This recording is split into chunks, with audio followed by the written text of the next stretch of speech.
The views and opinions expressed by tonight's guest and topic of discussion do not necessarily represent the official policy or position of Spaced Out Radio, Spaced Out Weekend, Spaced Out Radio Limited, its hosts, syndicated carriers, or anyone associated with this broadcast. Any rebroadcast, reproduction, or other use of this broadcast or podcast without the express written consent of Spaced Out Radio or Spaced Out Radio Limited is strictly prohibited. Listener discretion is advised.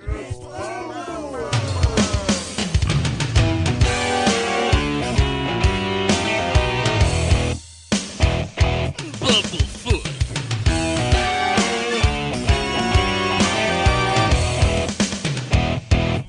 Bumblefoot.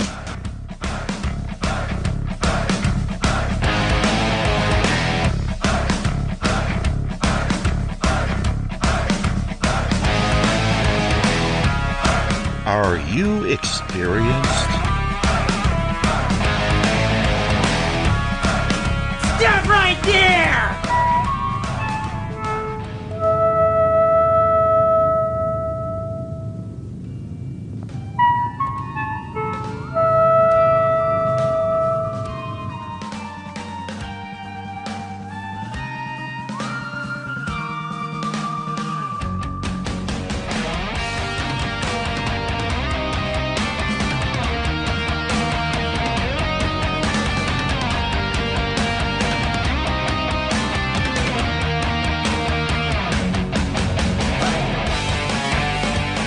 From high atop the mountains of British Columbia to you listening around the world, this is Spaced Out Radio with host Dave Scott. They let us play with all our toys. They let us think that we're big boys. They let us make the louder noise, but women rule the world. They let us think we're Superman. You can follow us on our website, spacedoutradio.com, on iTunes and TuneIn. Follow Dave on Twitter at Spaced Out Radio, on Facebook at Spaced Out Radio Show, or on our YouTube channel, Spaced Out Radio Show. I try to act so cool, but you know I'm just a fool for you. For you. I will stop till I reach the top just to be there with you. Dave, oh Dave, are you playing with Bigfoot and aliens again? Dad, you gotta stop haunting the ghost. It's scaring them. All right, seriously, put down the pointy sticks. Oh, the deeper I fall. Okay! Game on! Game on!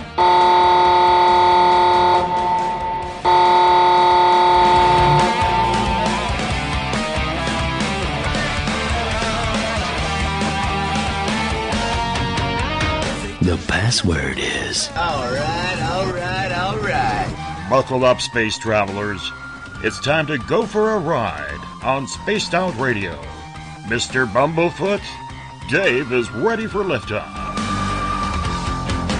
try to act so cool, but you know I'm just a fool for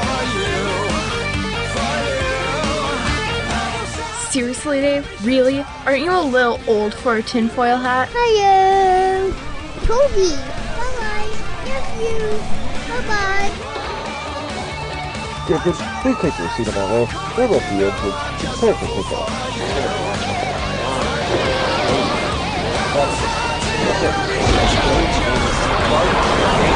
Start. 2, 1, boost ignition, and liftoff. I'm such a lucky guy, 'cause after all this time, it's like the deeper I go, the deeper I fall. The deeper I go, the deeper I fall. Good evening and welcome to Spaced Out Radio tonight. I am your host, Dave Scott, and it's great to have you along for the ride on this Tuesday, September 12th, Wednesday, September 13th. If you're on the East Coast or across the pond, hope you had a great day and night. We are live right here in the Great White North on top of the mountains of central British Columbia as we are here for you 7 days a week. We welcome in everyone listening in on our terrestrial stations, WQEE 99 Rock the Key down in Newnan, Georgia, home of The Walking Dead. We are live as well well on the United Public Radio Network on 107.7 FM in New Orleans and over 160 countries around the world. We are also live at spacedoutradio.com, Spreaker, KTLK, The Fringe FM, Renegade Talk Radio out of Las Vegas, the High Plains Talk Radio Network, and if you're listening in on Revolution Radio, remember the Double R Machine is a donation station financed by you, the valued listener. Head on over to freedomslips.com and donate today. Like our music? Then rock with us to Mr. Ron Bumblefoot THAL, formerly of Guns N' Roses, currently of Art of Anarchy. Bumblefoot is the official music of Spaced Out Radio. If you're on social media, so are we. You can follow us on Twitter at Spaced Out Radio. Give our Facebook page a like, Spaced Out Radio Show. On Instagram, you can follow me at Dave Scott, SOR. Subscribe to our YouTube channel, Spaced Out Radio Show. Listen to us on iHeartRadio in the United States. TalkStream Live. Tune us in on TuneIn and download and subscribe to our shows on iTunes. Our website is spacedoutradio.com. Now, if you want to take part in this show, because we don't take callers, so you need to sign into one of the chat rooms, either on Revolution Radio, on Spreaker, the UPRN chat room, or on Facebook at the SOR Space Travelers Club. Or if you're on Twitter, use the hashtag Spaced Out Radio. I will get to your questions and comments in there as well. Now, if you head to our website for $5 a month, you can become a member of the SOR Space Travelers Club. You can also shop at our Spaced Out Radio store. You'd look good in a t-shirt. We also have the Encounter Online dealing with everything in paranormal, courtesy of our editors Eric Markham and Everett Thiemer. Check out my latest blog there as well. And if you've had an experience you can't explain, fill out an SOR Sightlines report. We also have great video viewing from Tim Doyle from UFO Seekers and Leslie Mitchell Clark's Contact TV. Today is another special day in the history of ufology and the strange. It was 65 years ago today the Flatwoods Monster was first reported, and to this day it is one of the greatest stories in West Virginia folklore.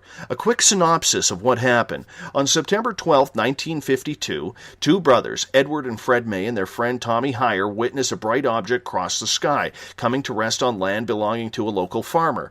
Joined by others upon their return to the site, the group reached the top of the hill, where they reportedly saw a large pulsating ball of fire about 50 feet to their right. They also detected a pungent mist that made their eyes and noses burn. One of the group then noticed two small lights off to the left of the object underneath a nearby oak tree and directed his flashlight towards it, revealing this creature, which started bounding towards them. Legendary ufologist Stanton Friedman is here to tell us the rest of the story. A nuclear physicist by trade, I like to call him the Wayne Gretzky of ufology. Mr. Friedman became interested in UFOs in 1958 and since 1967 has lectured frequently about them at more than 600 colleges, 100 professional groups all across North America and in 18 other countries. He has also published more than 90 UFO papers and books, including this story with Frank Ficino on the Flatwoods Monster. Stanton Friedman, welcome back to Spaced Out Radio. Great to have you here. How are you, my friend? Well, it's a ridiculous hour to be on the radio if you're on the East Coast. I'm east of the East Coast, in the Atlantic time zone. And when I say that, people look at me, what do you mean Atlantic time zone? I'm east of Maine. Well, there's nothing east of Maine, I've had people tell me. Well, yes, there is. Well, New Brunswick, Nova Scotia, PEI, we're here. At least you're not in Newfoundland, because then you'd have to add another half an hour. Yeah, I tell people that, and they look at me like I'm nuts, but that's all right. No, I've lived here now in Fredericton, New Brunswick, capital city of the Picture Province, since 1980. And we moved here from California. Doesn't everybody do that? I don't think so. But I've never regretted the move. Great place to raise a family. Gets a little rugged in the winter, but, that's okay. Look, I grew up in New Jersey, and the hot and humid summers are something to behold that I'm very happy not to have to worry about. So I'm well. I'm old, but not fully decrepit yet. I have to make one change in what you said. I've now spoken, last year I added Bulgaria to the list of countries. So it's 19 countries, 50 states, and 10 provinces. Got a few more to go, but what the heck. When I think of how much I grew up on radio living in New Jersey with all those New York stations and everything, and so I'm comfortable with radio. I like the idea, and one of the big disappointments in my life when I was young, my mother took us into New York City, 18 miles away, and we're at a radio station there to watch a radio show. And those guys don't look anything at all like I thought they looked. I had a picture in my mind, radio with television without pictures, And there's a sound effects guy and stuff like that. What a disappointment.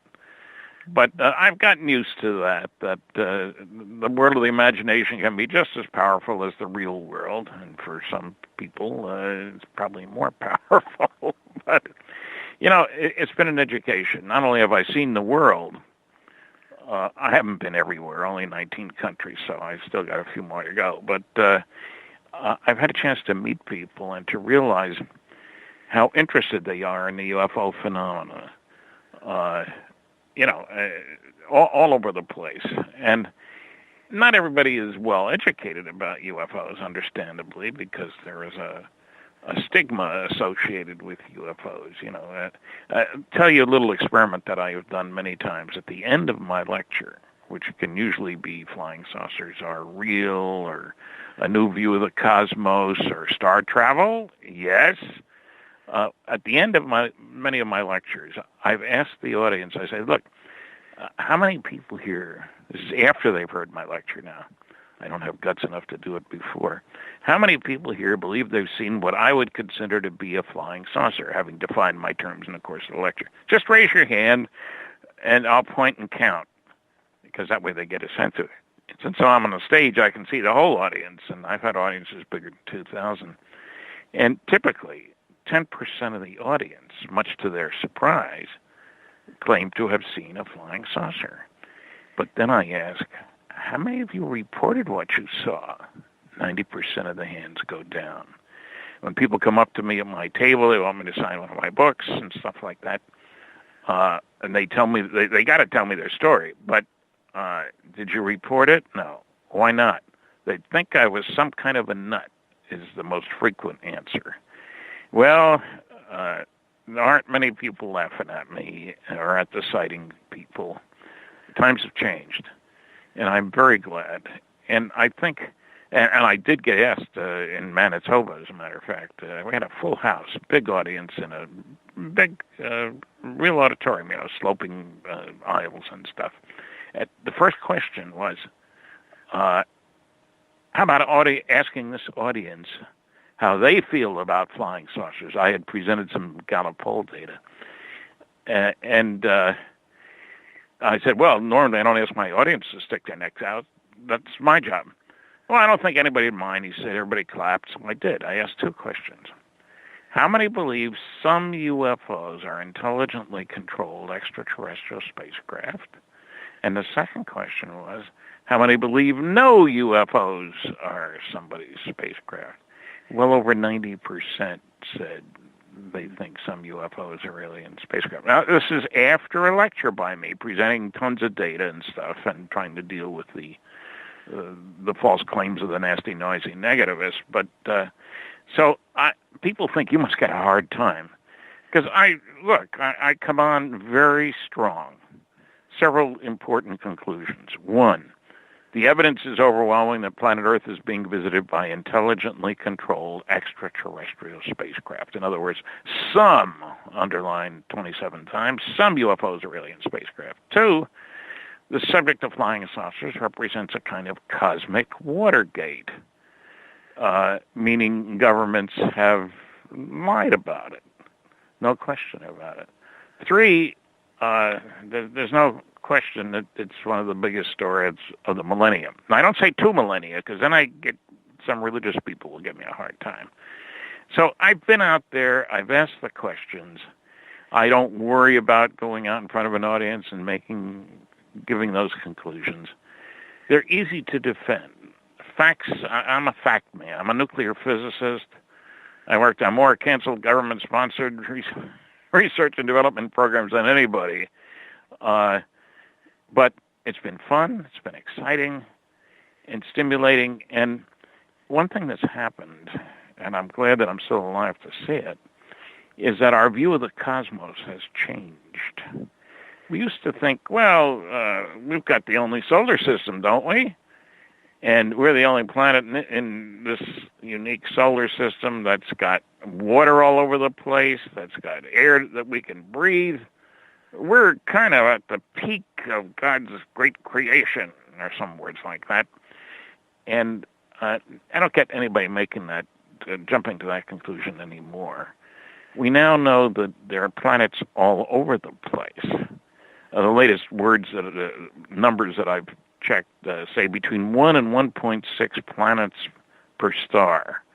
So within a mere 100 light years of here, there are 10,000 stars. That means within just 100 light years, the galaxy is thousands of light years across, and Andromeda's 2 million light years away. But that means between 10,000 and 16,000 planets within 100 light years. So I'm not saying they all have life. Some of them probably have done a little colonizing, because people think, well, our situation is typical. Next star over from the sun is 4.3 light years away, so it's quite a ways to go. No, there are plenty of stars that have other stars within less than a light year, which changes the situation, in other words. It's not such a big deal. And we've got time. Back in the 1600s, Bishop Ussher had figured out, I guess you could say he was interested in sex. He looked at all the begats in the Bible and went back and concluded that the world was created in 4004 BC on a Thursday afternoon, I think he said. And now we know that the planet's over 4 billion years old and the universe over 13 billion years. Suddenly, we're not the big shots we'd like to think we are. And so our view of things has changed, and it's all in the direction of saying there are lots of planets and lots of life, and maybe it'll wake some earthlings up that we ought to change our behavior a little bit. Because there are, a couple of other figures. I'm a numbers man. The world is a special place for us, but it would appear that there are beings all over the place, and we have to allow for colonization, migration. I mean, look at North America. When Columbus discovered the Americas, if you will, there were people here, but not a lot of them. A heck of a lot more now because of colonization and migration and for all kinds of different reasons. Man is not limited to one way of thinking about things. And so it's been a heck of a ride for me. First lecture in 1967. That was a long time ago, Anyway, that's to give a kind of sense of where I'm coming from.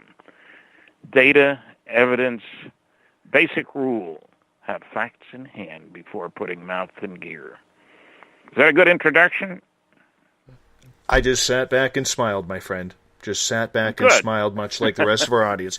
Now, you are coming to British Columbia here in just a couple weeks to speak at the Questers Conference, and a good friend of mine who is also part of my team with Spaced Out Radio, Corey Greaves, she is helping put on that event. So I'm going to actually try and sneak down there to actually meet you firsthand. Well, that would be great. I have spoken in British Columbia, but certainly not in Salmon Arm.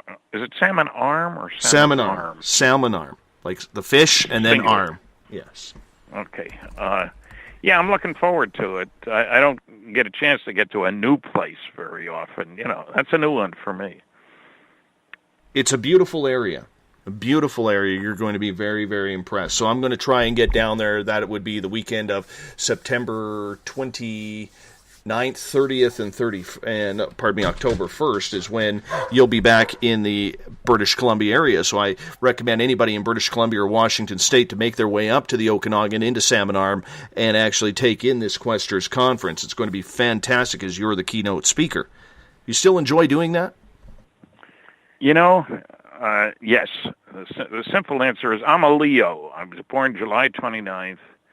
Me and Peter Jennings and Benito Mussolini, famed orator, Yes, the crazy thing is, here I am. I just turned 83 a couple of weeks back, and a month back, and I do enjoy speaking, partly because I tend to be a people person, and people respond very well. I enjoy it. So I'm lucky that I'm comfortable doing something that somebody will pay me to do and that I can enjoy doing. And what more could a guy ask for? I'm my own boss. It doesn't mean I never make a mistake, but I haven't missed any lectures so far. So it's fun and it's intriguing because the facts have moved in the direction of what I've been thinking, what I believe, if you will. And I'm sure there are people debunkers who have suddenly come to the realization that they're full of baloney, which I think they are, about UFOs anyway. So the truth will out. The truth will set you free, somebody said. And no, I don't speak for free. It's against the rules. See, I'm still at that point where I have to. I haven't made it to that level yet. Maybe one day. Well, Maybe one day. That's what we're striving for with this whole radio show. Well, I'm glad there are people doing it. And, when you rattle off all the ways people can listen, that's impressive to me. As I say, growing up in New Jersey with New York City 18 miles away, think of all the people who can choose to join us for an evening of talk. I call it talk and fun. What the heck? And if people don't like it, the nice thing is they can turn you off, and they can't turn me off. I'm not vulnerable, in other words. You can't, I wonder if somebody's got a weapon that you can use through your telephone and clobber the people on the... let's forget that one. Now, today is the 65th anniversary of the Flatwoods Monster, and when we had Frank Ficino on here a couple months ago, and unfortunately Frank had planned on joining us, but due to Hurricane Irma and him living in Daytona, Florida, he's currently trying very hard and working as much as he can to try and take care of his ill mother and clean up the property at the same time, so he unfortunately had to cancel for tonight. But he was telling us a story about how he had to really bug you to look into this story about the Flatwoods Monster, and when you finally got there, you seemed pleasantly surprised. What do you remember about Frank bugging you? Well, I remember that he was very enthusiastic, and until I got to know him, I didn't know all the reasons for his enthusiasm. And in case people are wondering, yes, I have been to Flatwoods more than once, and it was a pleasure. You're in the middle of nowhere, kind of. That's not an insult. It's just reality. A far cry from New Jersey. New Jersey, for people who don't know it, New Jersey is the most densely populated state. More people per square mile than any other place. I won a bottle of wine on an airplane for knowing that. And back in the slow-flying days, the pilot would ask questions, and the winner would, which is the most densely populated state, and the winner would get a prize. A bottle, can you imagine getting a bottle of wine on an airline? I did not open it on the plane, but anyway. Now, I remember being impressed with the people I talked to because, and when you see the place, you can understand. A bunch of kids playing ball, and they see this thing come down, and they dash over there, and they wake up some people who go up the hill and see this crazy Flatwoods Monster, big thing. It was about 10 feet tall. Was who knows? It's an estimate, of course. But when you go up the hill, and you can see that there's an open area over there, which is where it landed. And this thing, I don't know whether it was mechanical, I doubt if it was biological, and got out, scared the heck out of him, to tell you the truth. So I was there more than once to Flatwoods. We had a conference, and I was speaking, and Frank spoke, and I've enjoyed working with Frank. He's got a lot of enthusiasm, and he works hard to dig out real witnesses. In other words, I'm not just for stories. That's not good enough for me. You want facts and data. Talk to the woman who was the mayor of the town, and she was a witness too. So I was impressed with being there and with the people that I was lucky enough to talk to. And of course, a lot of those people are dead now, but it happens to us all sometime. Not tonight, I don't think, but Flatwoods is an interesting case because many witnesses who saw the thing, no benefit to be gained from lying. And, you know, there's always been the question, what the heck are the aliens doing here anyway? And you'll get as many answers as you get people, I guess, but I think one thing we need to understand today, much more than we would have 50 years ago, is that the people of Earth are a threat to the neighborhood. People look at me, what do you mean a threat? Well, you realize that we figured out that the major source of energy in the universe is nuclear fusion. That's what goes on in all the stars. Look, 100 years ago, we thought the sun was a mass of burning gas. No big deal. In 1932, we finally discovered the neutron. It had been around all the time, you understand. And then in 1938, we figured out fission and fusion. And we progressed in our earthly ways.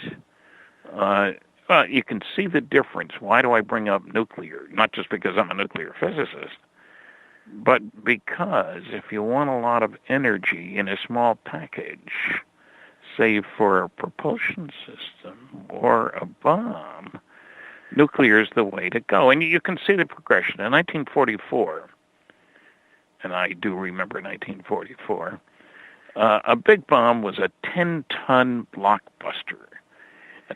It released the energy of 10 tons of dynamite, and it took a big B-29 to carry it. In 1945, we stepped up a notch. The first atomic bomb fission device, and it released the energy of 15,000 tons of dynamite, one stinking weapon. In 1952, the first fusion device, an H-bomb, if you will, one single bomb released the energy of 10 million tons of dynamite. And a few years later, the Russians set off Tsar Bomba, they called it, an incredible device that released the energy of 57 million tons of dynamite. One bomb. You got to step back and say, well, what does that mean? Well, it means a lot of things. One of them is that we can use fusion to bother other civilizations. So in one fell swoop, you go from 10 to 15,000 to 10 million to 57 million tons of dynamite in a short period of time. That means we're a threat to the neighborhood because we can come out and bother them and take our brand of friendship, which any rational person would say was hostility. What do? The budget on the planet this year is only $1 trillion for things military. So the very technique that will get us to the stars, nuclear fusion, look, and I'm not saying that casually. I worked on a study of fusion propulsion for deep space travel in 1962. And our conclusion was that all it takes is dough and you can go. I'm not saying there aren't other better techniques. I don't know what they are, but because progress comes from doing things differently in an unpredictable way. But fusion is the best we know, and we can use it. And I would expect everybody in the local neighborhood is looking out for others who are setting off fusion devices, because that means they can come and bother them. It won't take long.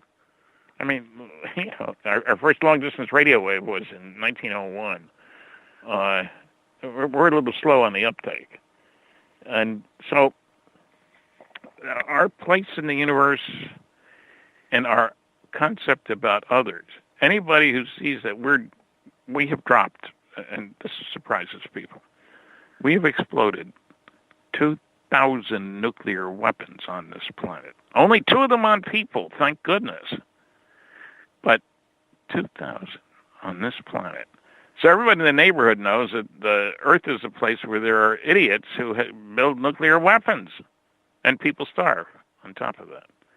So it's the sense of perspective that one needs to realize we've joined what we would think of as a select community of one, namely us, who can build big bad bombs. But we're one who can go to other places and bother them. And the fusion tells us that. And so we're not innocents, in other words. And the neighborhood, I can't believe that there's any advanced civilization that doesn't pay attention to who the heck is setting off nuclear weapons, or the next step up, whatever that might be. Fusion's bad enough, in other words, in terms of energy to be released. So I want people to change their thinking about attitudes and life and what goes on out there. I've got a great-grandson, 10 years old, and gee whiz, what's the world going to be like when he gets to be my age? Wow. Let's hope it's not setting off bombs, big bombs. I know everywhere. the feeling. I know the feeling. I have a 4-year-old son myself, and, you know, it's scary to think what could be happening. I'm getting a few questions here in our chat rooms, Stanton, in regards to the atomic era. Do you think that's what basically put us as the Kmart blue light special in the middle of the universe, that we were detonating these giant bombs and they were getting bigger and bigger, and the aliens basically came over and to see what was going on? Well, I think they've come here for thousands of years, frankly. And look, for all I know, we're somebody's colony. They dropped all the bad boys and girls on one place, a penal colony. You know, we don't know, but I think that would certainly be, when you're looking out, you want to be sure that you're protecting your people. That's what government's job. So whether it's in a city, in a country, or on a planet. And we shouldn't limit our world. You know, I run into people who think that you can't get here from there, that the stars are too far away, and so there's no way these could be alien, etc. Let me guarantee you that you can get here from there. Not easily, not cheaply. And if you look at all the things we've done, progress comes from doing things differently in an unpredictable way. I mean, I'll use a strange term for most people. I used a slide rule when I started work in industry. It's a little stick with a slide, and you can do multiplication and square roots and things like that. When I started working in industry, everybody did. Nobel Prize winners did. I haven't seen a slide rule in use for a very long time now. We have, you can buy a pocket calculator for what, $5? To do everything the slide rule did and a heck of a lot more with this little crazy solid state device. And if I told you that, 1947, when Roswell happened, that people were using slide rules to do calculations, and then suddenly they got the first solid state devices, and it's incredible what we have command of, if you will. But I'm glad to be alive now. I wouldn't trade it for the old times. But we got to do better thinking. That's what I'm concerned about. What do you think, looking back when you started in the field of ufology, and we're going to get more to the Flatwoods here in a moment, but I just thought about this question after listening to what you said. What do you think has been the biggest difference in change in the field of ufology from when you started to where we are today? Well, when I started, I'm the original civilian investigator of the Roswell incident. Okay, began that in the 70s. And that gave us evidence that there are others out there. You could talk all you wanted before that, but so people see strange things in the sky. But 1947, the Roswell incident says these things are inhabited. There were bodies on board the wreckage. There were 2 crashes in 47 in New Mexico. And, I was in England and on a panel at a conference, and some guy was a British astronomer. He said, why would anybody go to New Mexico, for goodness sakes? All there is sand. Well, I said, have you ever been there? Well, no. I said, well, I have. And I take it you're not aware that 2 of the 3 nuclear weapons laboratories in the United States are in New Mexico? Well, no. And that the place where we were firing all the captured German V-2s was in New Mexico, White Sands Proving Ground. And one of the advantages of New Mexico is there aren't many people there. So if you want to test something like a big bomb or fire off a rocket, there's plenty of place to do it without killing everybody, unlike my New Jersey where I grew up. So we've got to get people thinking. And we've got to expand our own thinking. We also have to start acting responsibly. And I feel there's been progress as an old guy, and judging by the questions and stuff. And I find that people are very interested in the subject, and that most of them have gotten by the notion that you can't get here from there. And that suddenly means that, hey, there's a lot going on, and we better pay attention. And that's good. We've made progress. Getting to the Flatwoods Monster, when did you first hear about this case, and what made it so different from any other case that was presented to you? Well, it was different in there were a number of witnesses to this. I'll call it a creature, but I don't think of it as a creature, a mechanical device, whatever it was. There were a number of witnesses. The people had nothing to gain who told these stories. And Frank spoke to people. Frank Ficino. He's written a book, and you can look him up on the web, of course. So people have matured in their acceptance, and also we have seen in that period of time the development of nuclear weapons. Big ones, really big ones, which change the picture of whether you can get here from there and what you can do once you get here. And you'd think the duty number 1 of any civilization should be to not have their people destroyed by somebody else. And that becomes meaningful when you realize what destructive power we have at our fingertips. And I think it's one of the major miracles of our time that we haven't set off more nuclear weapons on people. Oh, we're spending a ton of money, and we're acting nastily and so forth. But Flatwoods was a good case for recognizing that normal, everyday people have seen, heard, touched, if you will, extraterrestrial craft and bodies. And boy, that changes the picture of the world around us. And when we really take that in, you can't put the genie back in the bottle, as they say. It's out. Are we grown up enough to not use the nuclear genie on people? I hope so.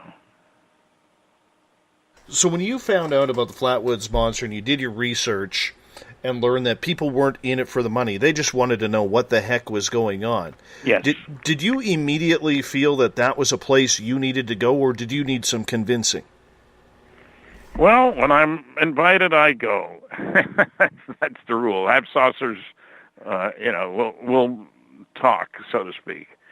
Yeah, I was intrigued. And, I'm not trying to tell you that West Virginia is the most advanced place on the planet at all. It isn't. But I can tell you that I found decent, honorable people there. As I said, the mayor of the town was a witness, a woman at that. And when you talk to those people, you knew something special had happened. Just the way they talk about it, they didn't assume, perfectly normal, see a flying saucer, take off, fly away at high speed, without noise, et cetera, et cetera. And they were fearful of talking until they were sure that the situation was right. But they certainly welcomed me, and nobody threw any eggs at me there or anyplace else, for which I am eternally grateful. Flatwoods was intriguing, and especially since I got to know Frank, somebody who worked so hard to find the right people, find the witnesses, treat the people decently. And I didn't feel alone, in other words, as a lone voice in the wilderness. Not at all. So in your estimation, when you started learning about this and put the puzzle pieces together, what happened on September 12th, 1952? Well, some darn old flying saucer ran into some trouble and had to land, and was seen by some local people, and then took off. And, that's a very simple sequence. And as far as we know, there was no nuclear explosion. There's another part of this, too, that Flatwood seems to illustrate. You've got two separate problems from a pragmatic viewpoint.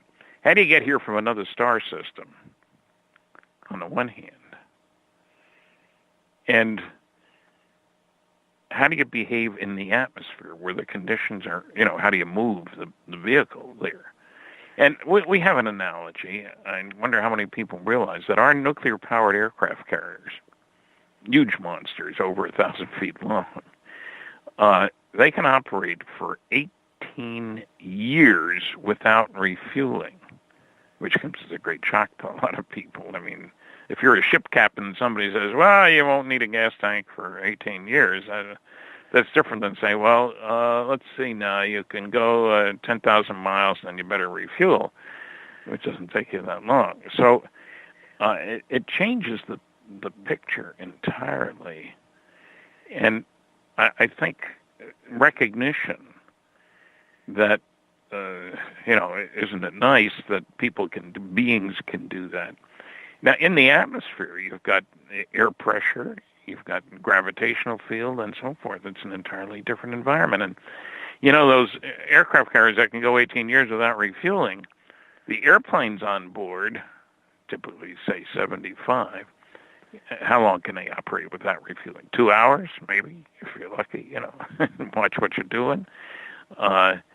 So it gives you an entirely different picture of what can go on and what we didn't know about. And, in order to learn something, there has to be something you didn't know before, right? So flying saucers force us to look around and see what didn't we know and what else is there that we don't know. And it changes everything when you realize that, holy cow, these guys can get here from way out there.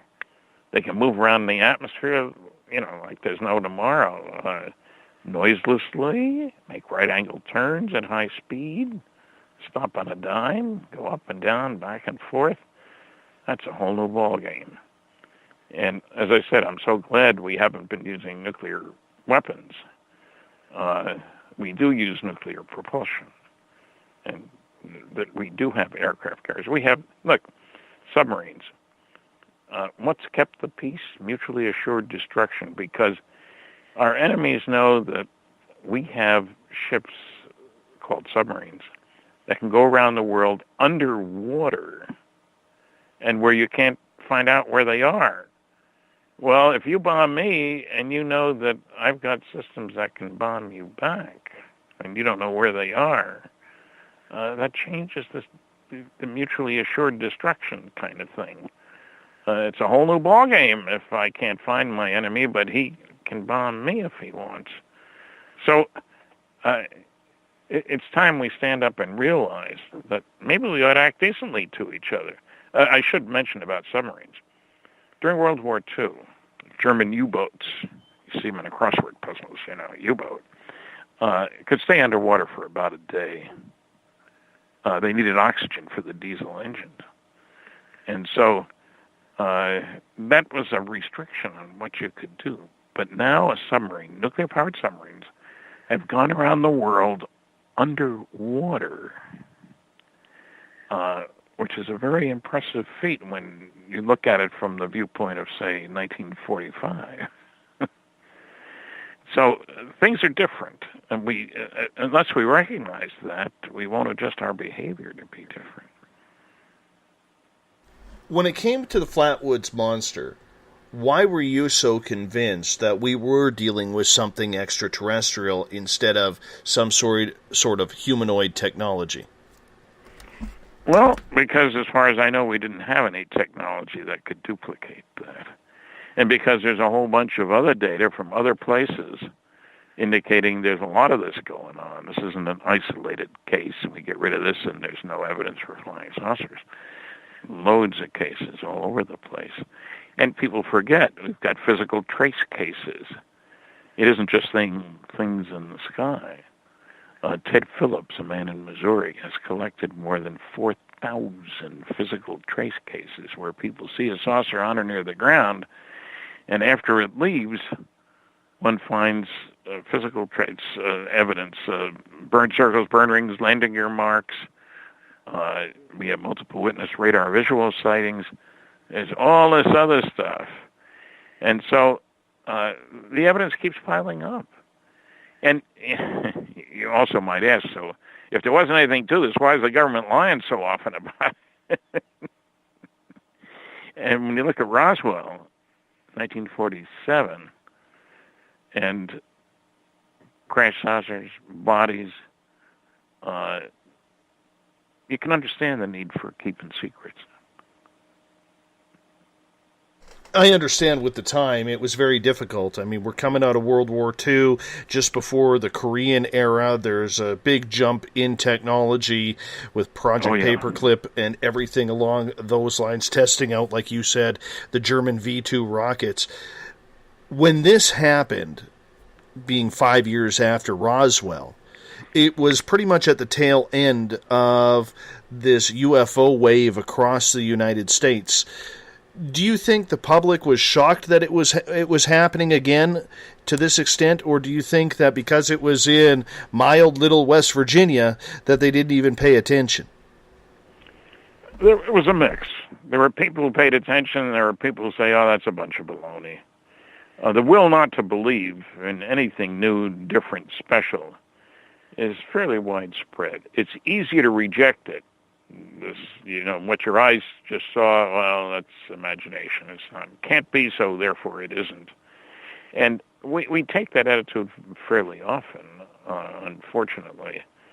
So times have changed, no question about it. But still, there have only been about a dozen PhD theses done about flying saucers. There's room for a lot more, believe me.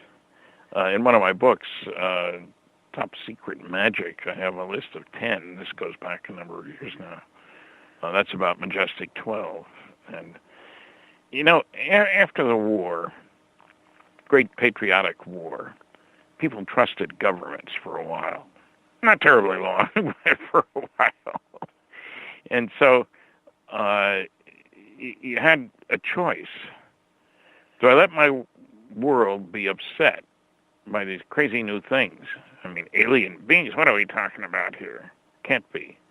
And, isn't it funny that one of the most frequent questions is, why don't they land on a White House lawn and say, hi, guys? And you have to point out, and I know this bothers some people, the President of the United States does not speak for now it's over 7 billion Earthlings. And it's hard to imagine. They don't want to come down and have a cup of coffee. They seem not to. Of course, I don't speak to the ants that I encounter along the way when I walk over to the store. There are plenty of them on the ground. And I don't talk to them. They don't talk to me. So maybe it's not so strange. But the ants aren't a threat to everybody. Anybody who's got a bunch of nuclear weapons with the capability to build them is a threat to other people. Alfred was asking in the SOR Space Travelers Club if you believe there was some sort of air war, secret air war with extraterrestrials in 1952 and after that. Well, certainly 52, the number of sightings, starting in the first few months of the year, went up rapidly. Of course, Korean War was on. I got out of high school in 1951, and an awful lot of the kids I went to school with were drafted. And we were killing people in the Korean War, long distance away.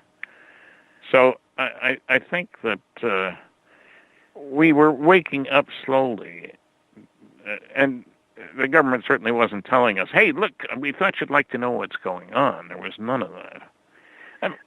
Look, in World War II, well, let's get the numbers straight here.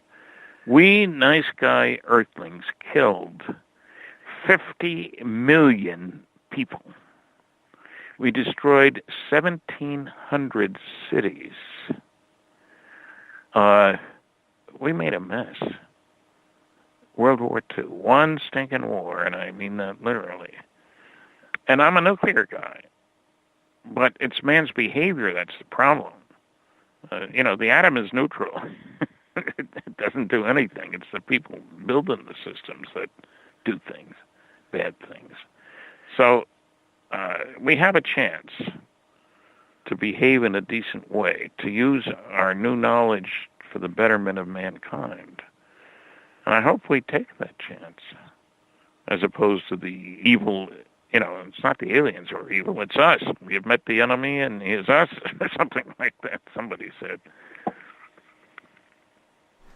Going back to Flatwoods, when you talk to people about this creature, what exactly was it, in your definition, that they saw? I think it was a mechanical device with intelligent life inside of it. I don't know how else to put it. You're in a cocoon, kind of. When you're in a saucer and nobody can catch you, and you can land where you please and do what you please, that's one thing. But if you're stuck and have to land and have to deal with the Earthlings, you better be prepared. And not commit suicide, in other words, by being out in the open where somebody can shoot at you. And we have shot at beings. So it was a pseudo-being, if you will. I don't want to say a dummy. Wrong terminology. But I think what people saw moving around on that hillside was a intelligent being inside of a sophisticated device. You don't want to walk around where anybody can shoot you. And, it doesn't take a lot of looking to see there's a lot of shooting going on this planet.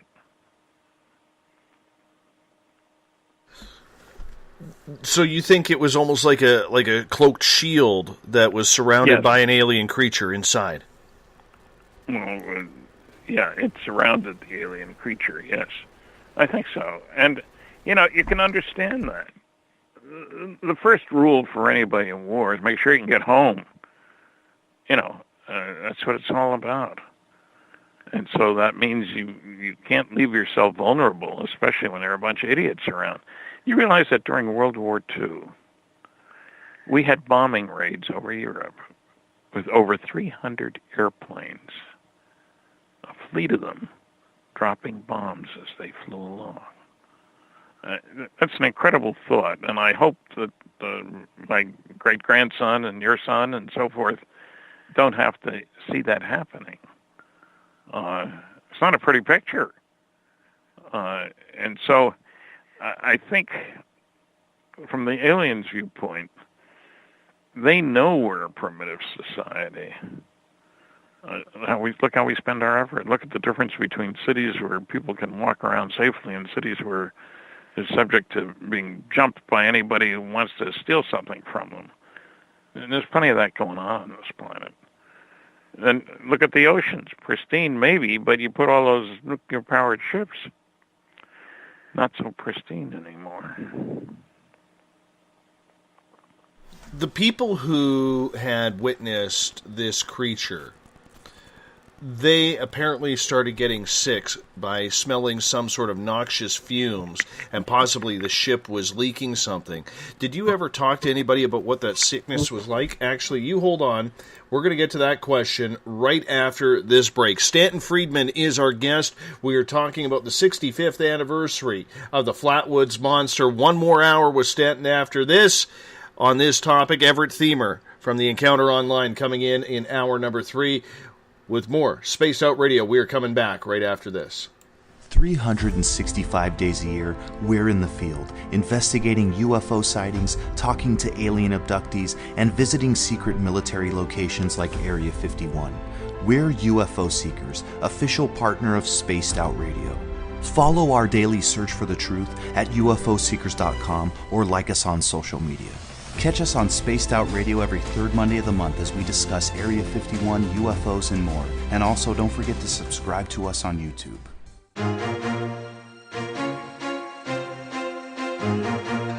From coast to coast to coast, Blacklight Uncharted is taking on the paranormal across Canada. From ghostly hauntings to the UFOs flying above in conjunction with MUFON Canada, we're closely investigating what's going on in the northern skies and checking out the apparitions that walk among us. Check out our videos right here at spacedoutradio.com. We want to know your thoughts, we want to hear your experiences, and we want you to share your stories. The answers are out there, and we intend to find them. Would you like to become one of our space travelers? All you have to do is click on the Space Travelers icon at spacedoutradio.com. For only $5 a month, you can get access to some great prizes, as well as private monthly shows, newsletters, and a members-only section on our website. Become a space traveler today. It's paranormal news at its finest. Welcome to The Encounter. At spaceoutradio.com, The Encounter Online is SOR's trusted news source for everything weird and strange going on around the world. This is news editor Eric Markham. Our team of journalists are scouring the planet for those strange stories that rarely make the mainstream. No fear-mongering or fake news here. Head over to spaceoutradio.com and encounter The Encounter. Want to learn more about aliens, cover-ups, conspiracies, cryptids, and the paranormal? All you have to do is tune in S4 as we take over the Spaced Out Radio night, starting at midnight Pacific, 3 a.m. Eastern, each and every Saturday night, right after Spaced Out Saturdays. Hi there, this is Eric Cooper from Forest Moon Paranormal. Join me, Corey Ruiz, and friends as we discuss the hot topics of the night. It's fun, entertaining, and as dark as the night. Find us at spacedoutradio.com.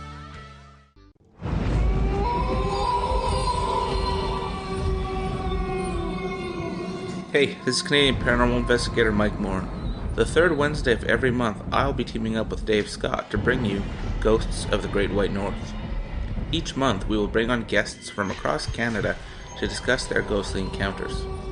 Canada is a paranormal hotbed with stories you've never heard, so we're going to bring them to you. So get comfy on your Chesterfield, grab a donut, and join us, eh?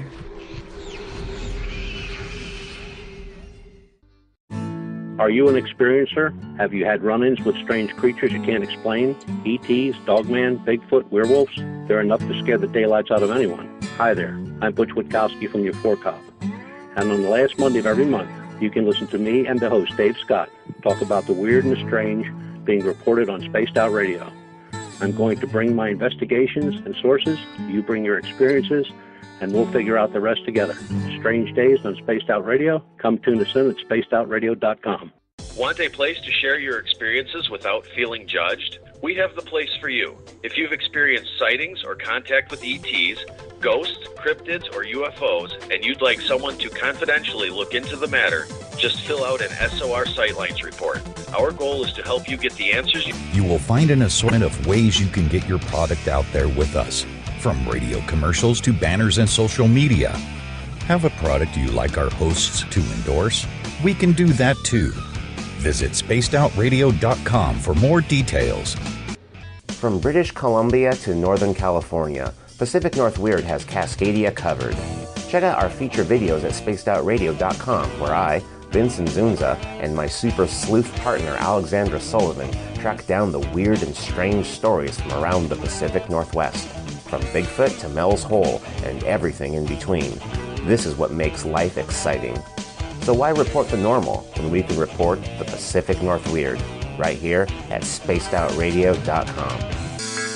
Don't have time to listen to Spaced Out Radio live? Wherever you are, the car, the office, the shower, or even if you're traveling, we're right here for you. Each Spaced Out Radio show can be found on iTunes, TuneIn, and on our YouTube channel, Spaced Out Radio Show. It's the perfect way for you to catch up on our shows. For more information, just head over to our website, spacedoutradio.com, and tune in to us today.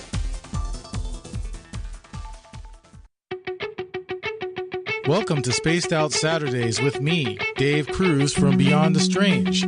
Our weekly feature on spacedoutradio.com will take you around the world discussing everything from the paranormal to the latest conspiracies from the top guests in their fields. We won't leave any story uncovered.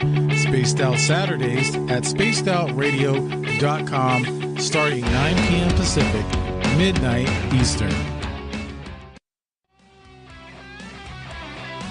The views and opinions expressed by tonight's guest and topic of discussion do not necessarily represent the official policy or position of Spaced Out Radio, Spaced Out Weekend, Spaced Out Radio Limited, its hosts, syndicated carriers, or anyone associated with this broadcast.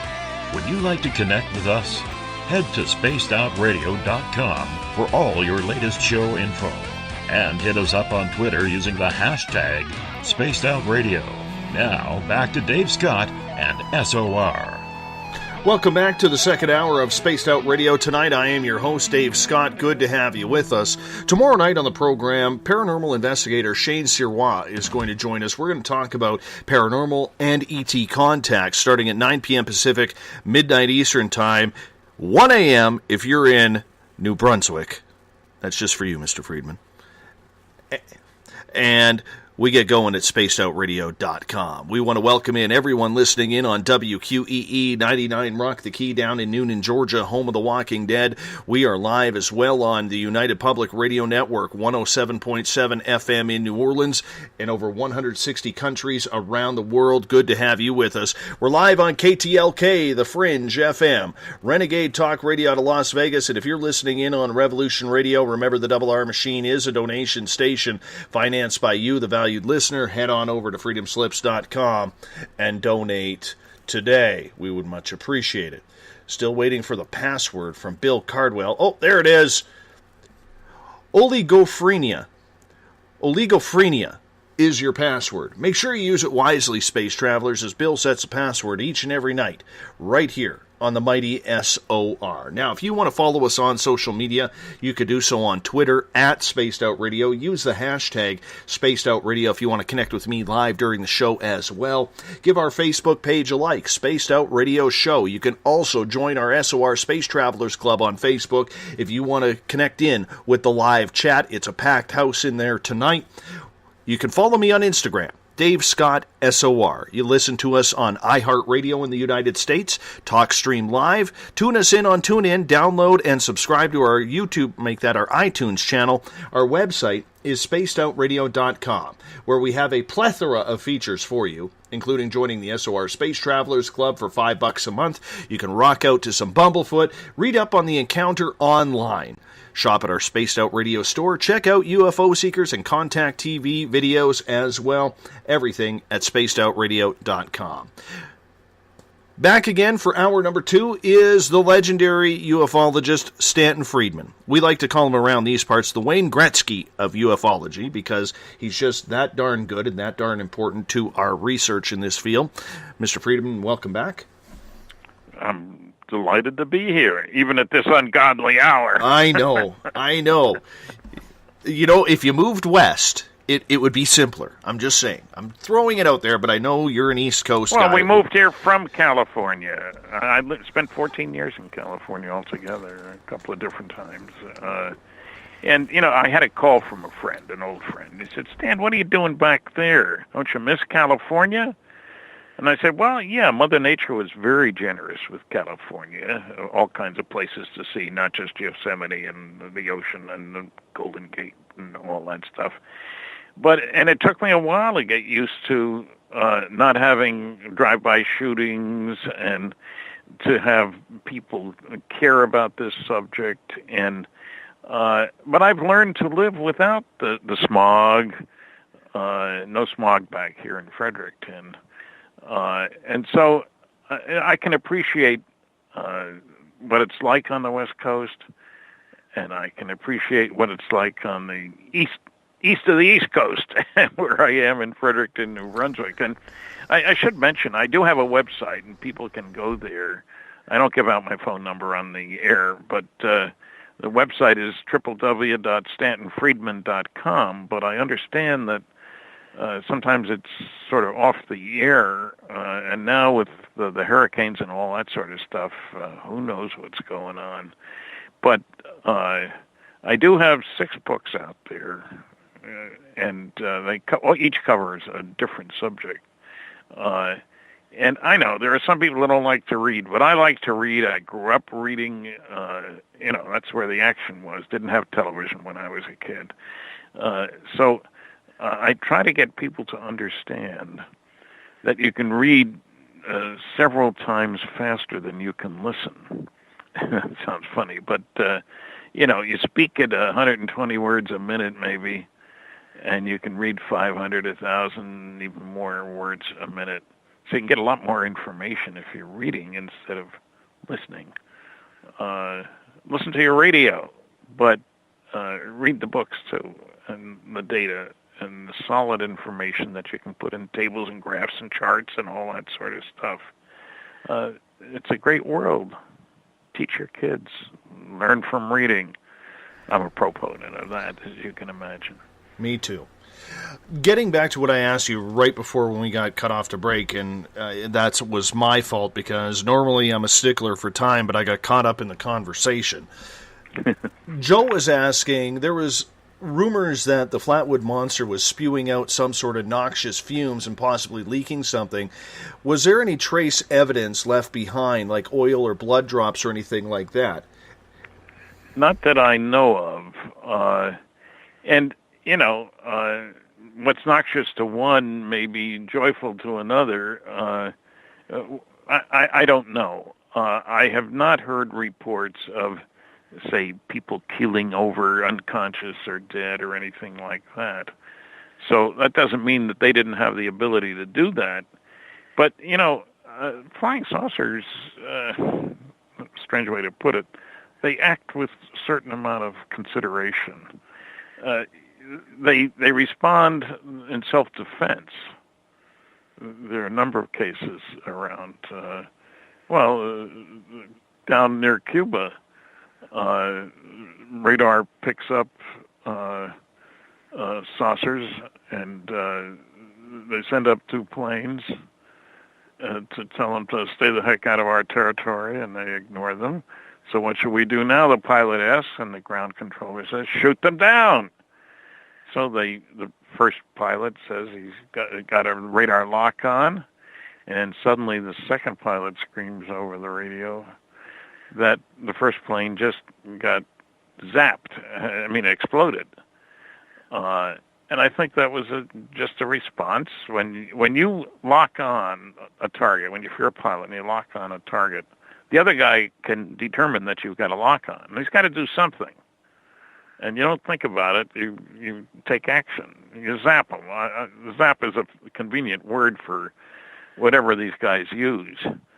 But they seem to be not willy-nilly kill, but take care. And if the guy's chasing you don't get the message, that's too bad. You got to do something. And so I think they consider life, how shall I put this, more sacred than we do when you look at the figures on how many get killed in our wars. And not very pleasantly with bombs dropping on you and stuff like that. Were people said to get sick off of those noxious fumes or come up with any sort of disease or anything? Not that I know of. I'm not saying that they weren't coughing their heads off or stuff like that, but there were young men who had been playing baseball not far away and who went over to see what this thing was that landed over there. I've heard no mention when I was in Flatwoods or from Frank or others that there were, A, people keeling over dead, B, wholesale sickness. People going out of their heads or throwing up or doing any of the other things that humans do when they're very uncomfortable. I heard none of that. That doesn't mean it didn't happen, but absence of evidence is not evidence for absence, in other words, because you don't know, it doesn't mean it didn't happen. But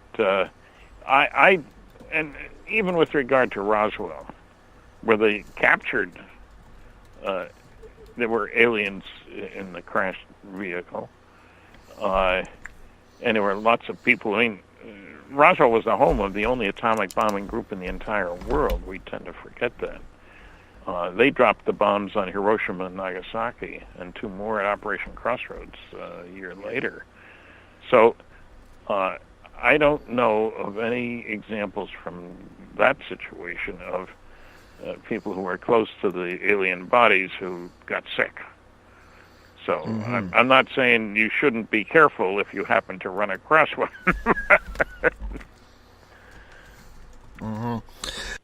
When it comes to the Flatwoods, how long did this go on? How long was that creature sighted for? Less than a day.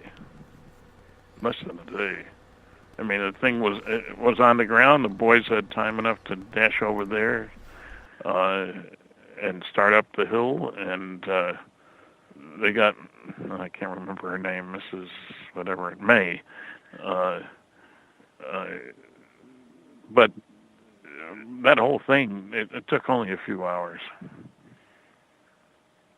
There weren't people, cowering in their homes because of the danger from what's out there. They came, they saw, they left. Do we know what happened to it? Do we think this creature, whatever it was, got picked up? Or maybe yes. Okay. So was there other... because they were looking around, and there were people... Look, any hunter will tell you that when you got a new type of game, you want to capture it, or shoot it, or kill it, or put a net over it, or do something with it. It's unique, it's different, etc. So that would be a natural stimulus. On the other hand, if people are dying all over the place, you say, let's get out of here. This isn't safe.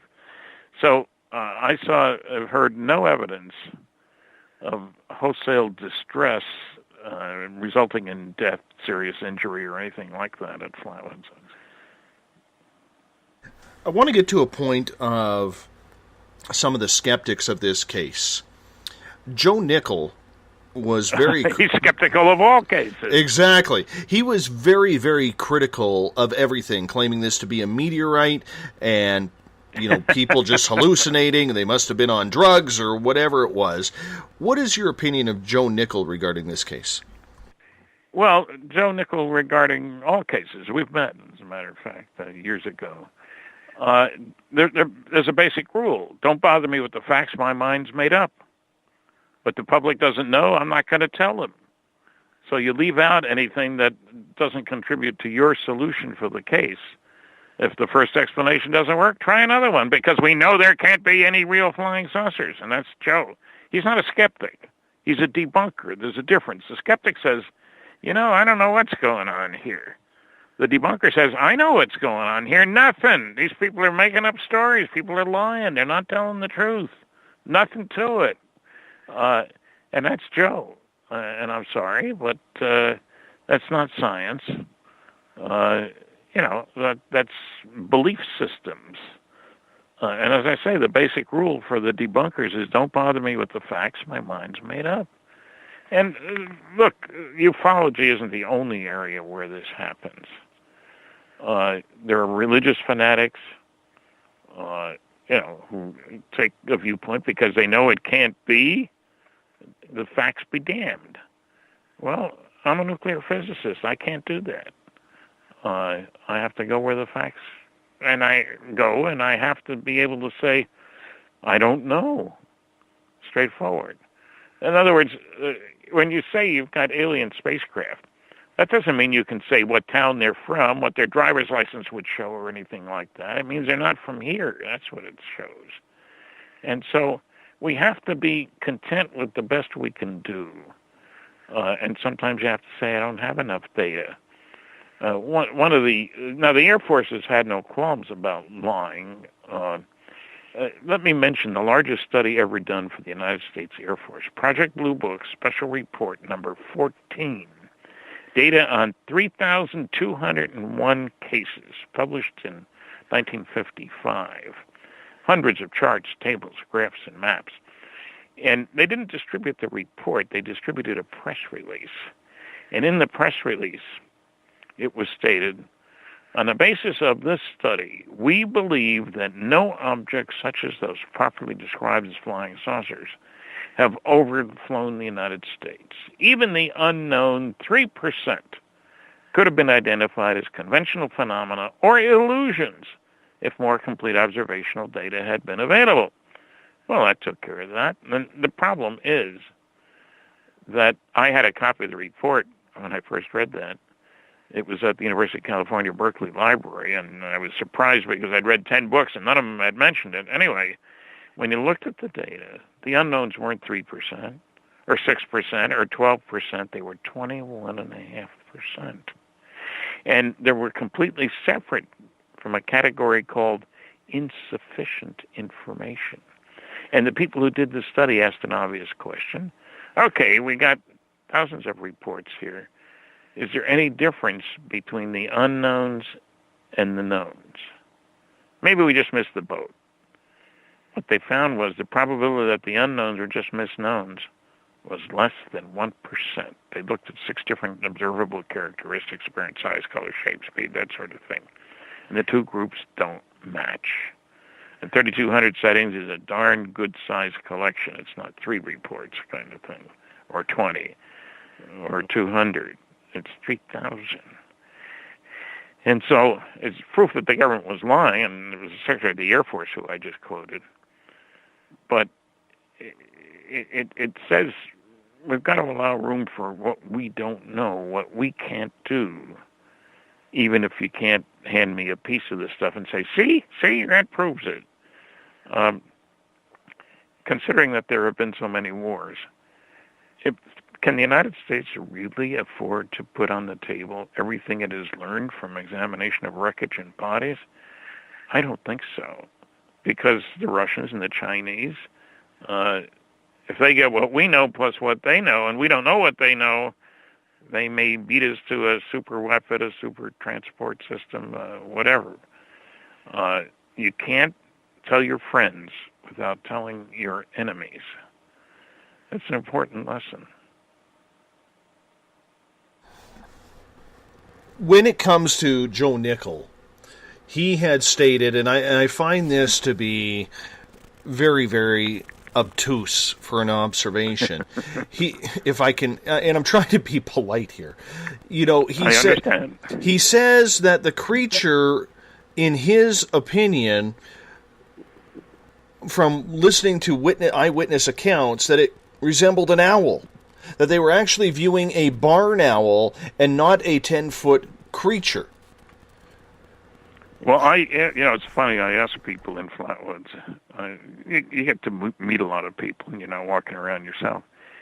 And I said, does anybody ever have any history of 10-foot owls? And uniformly, nobody knows of 10-foot owls.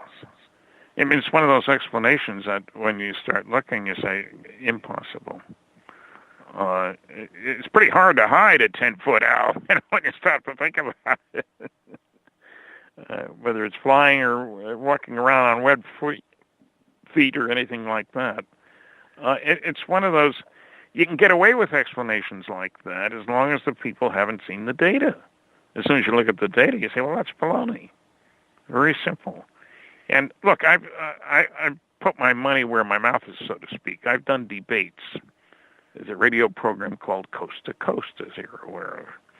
And I debated Seth Shostak on that. Dr. Seth Shostak is one of the wheels in the SETI movement, SETI. Supposed to stand for Search for Extraterrestrial Intelligence. It really stands for Silly Effort to Investigate. I don't know whether you've heard that before, but what the heck. And so you look at the evidence. That's the thing. And Joe doesn't look at the evidence. He makes claims without providing any evidence. And look, physical trace cases, as I said, there are thousands of them. And I had soil analyzed from the Delphos, Kansas case. I was living in California at the time and called several places. What's the best lab for analyzing dirt that won't grow anything? Because people have kept soil samples and they don't grow anything that were where the saucer was. And I found the best lab for doing that, and I gave them samples from the ring that was beneath where the saucer sat and from nearby. And there was much too high a level of soluble salts. The ground was too salty to grow anything. That's physical evidence. I mean, you can't laugh it off. And there are other cases where people have found that too. And there's been more than one test. I had the first test done. Ted Phillips, the expert on such cases, who lives in Missouri, Delphos is in Missouri, or Kansas rather, but right next door.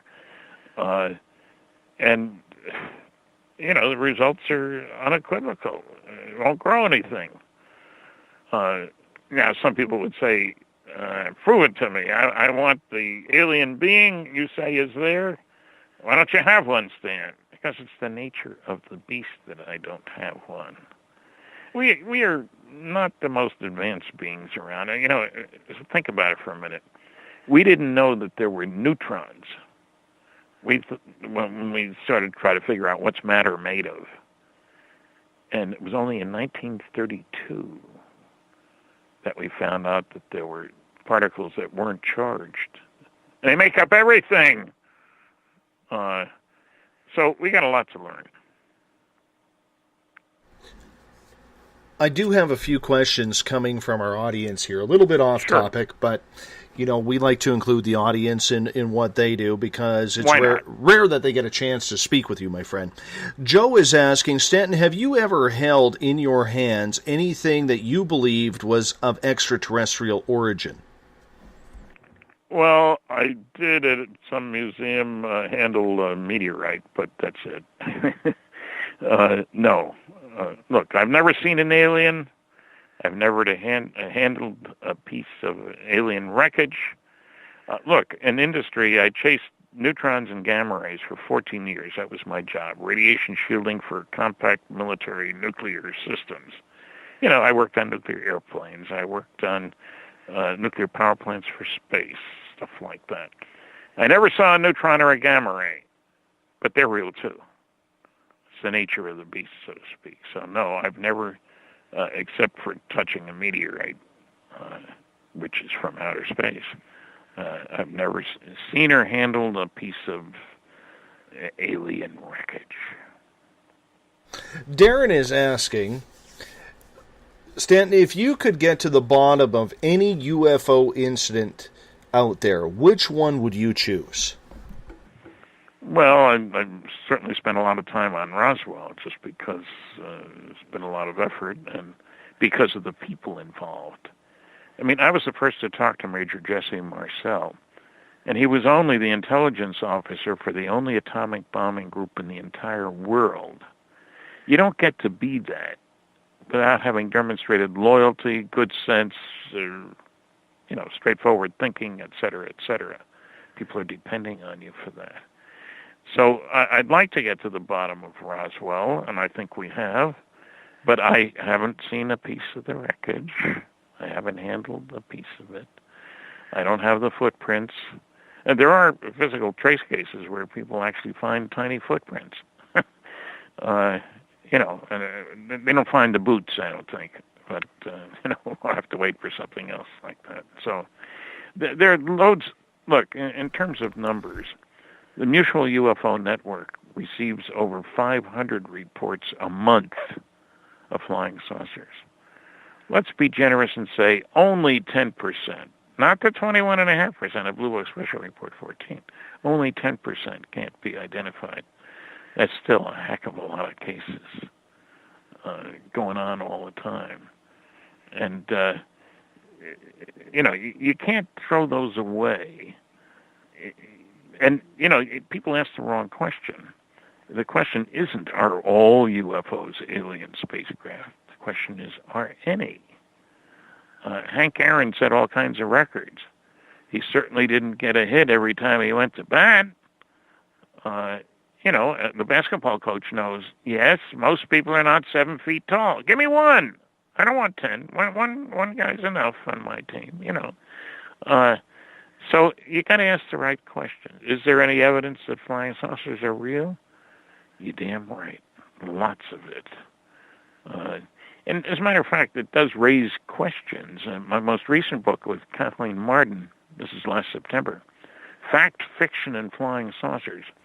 We try to figure out why some very smart people said some very stupid things.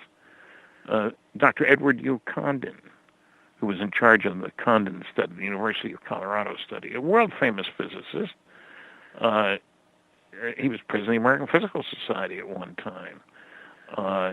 And he said something to the effect, and it's in the Condon report, that we don't expect that there will be alien life visiting for 10,000 years.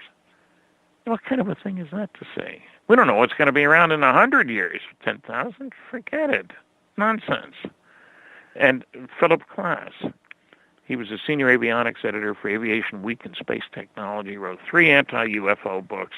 He worked in Washington, so he was the go-to man. Whenever you needed a debunker, go to Phil, because he says all sightings have prosaic explanations, which simply isn't true when you look at all the large-scale scientific studies. And we try to figure out why. Now, Phil always claimed he never worked for any three-letter agency. What if it had 4 letters, Phil? he's dead now. But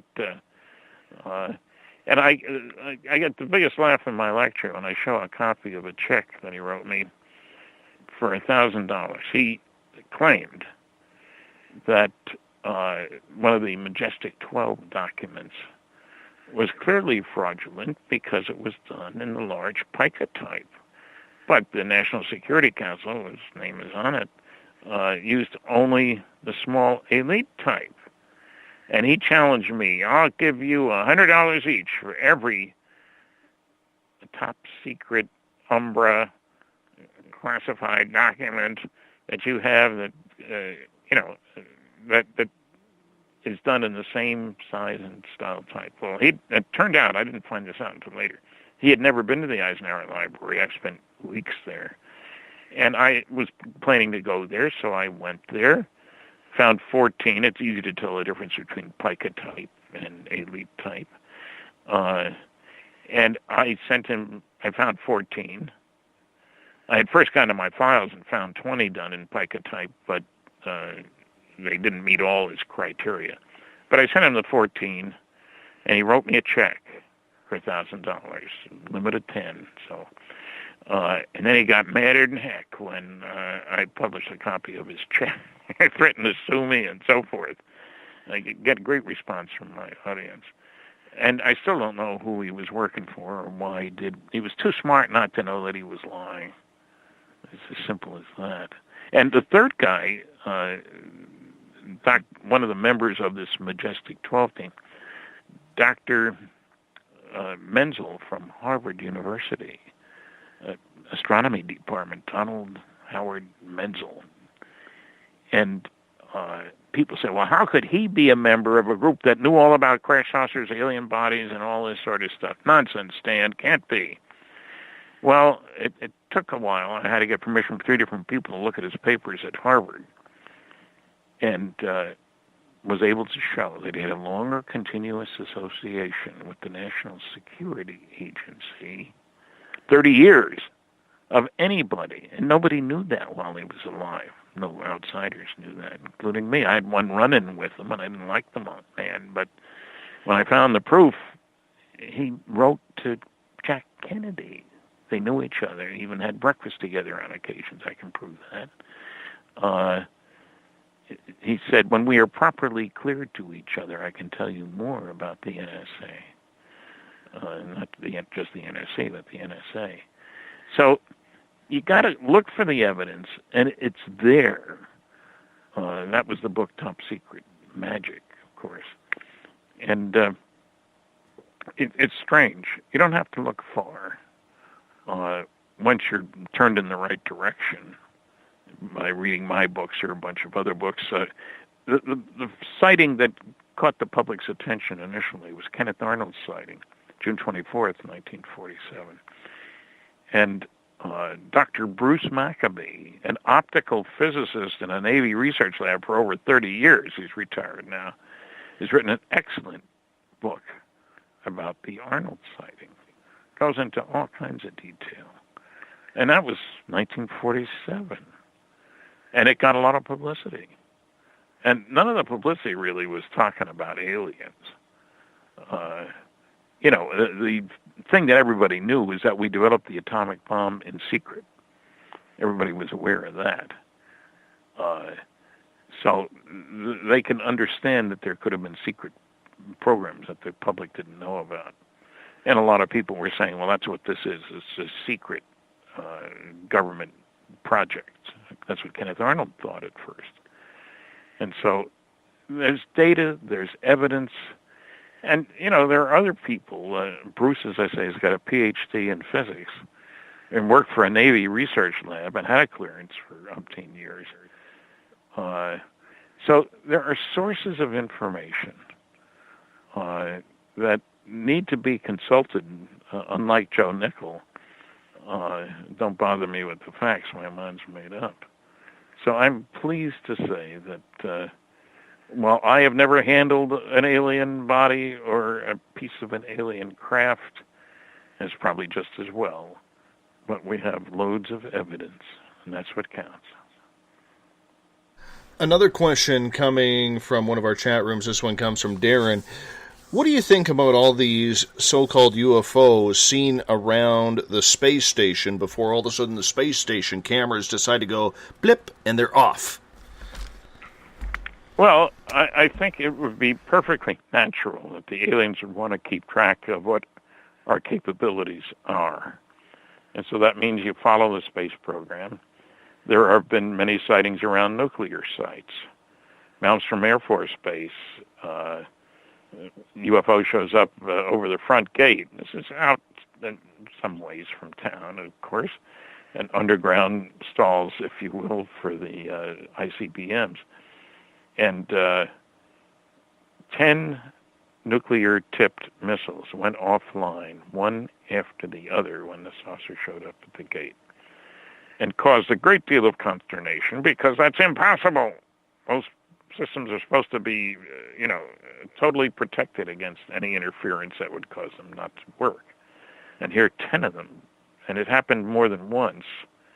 The Russians had a case where the UFO shows up, and would you believe the missiles went online, ready to fire, and fortunately that stopped before any of them got launched. But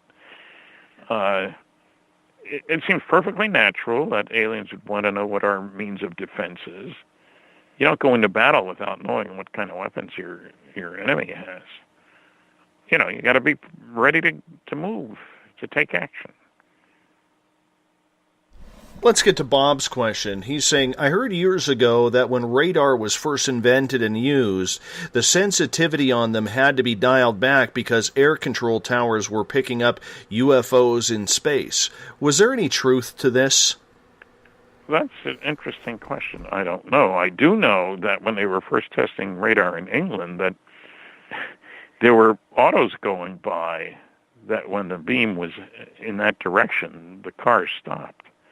There are at least 2 books that go into electromagnetic interference cases.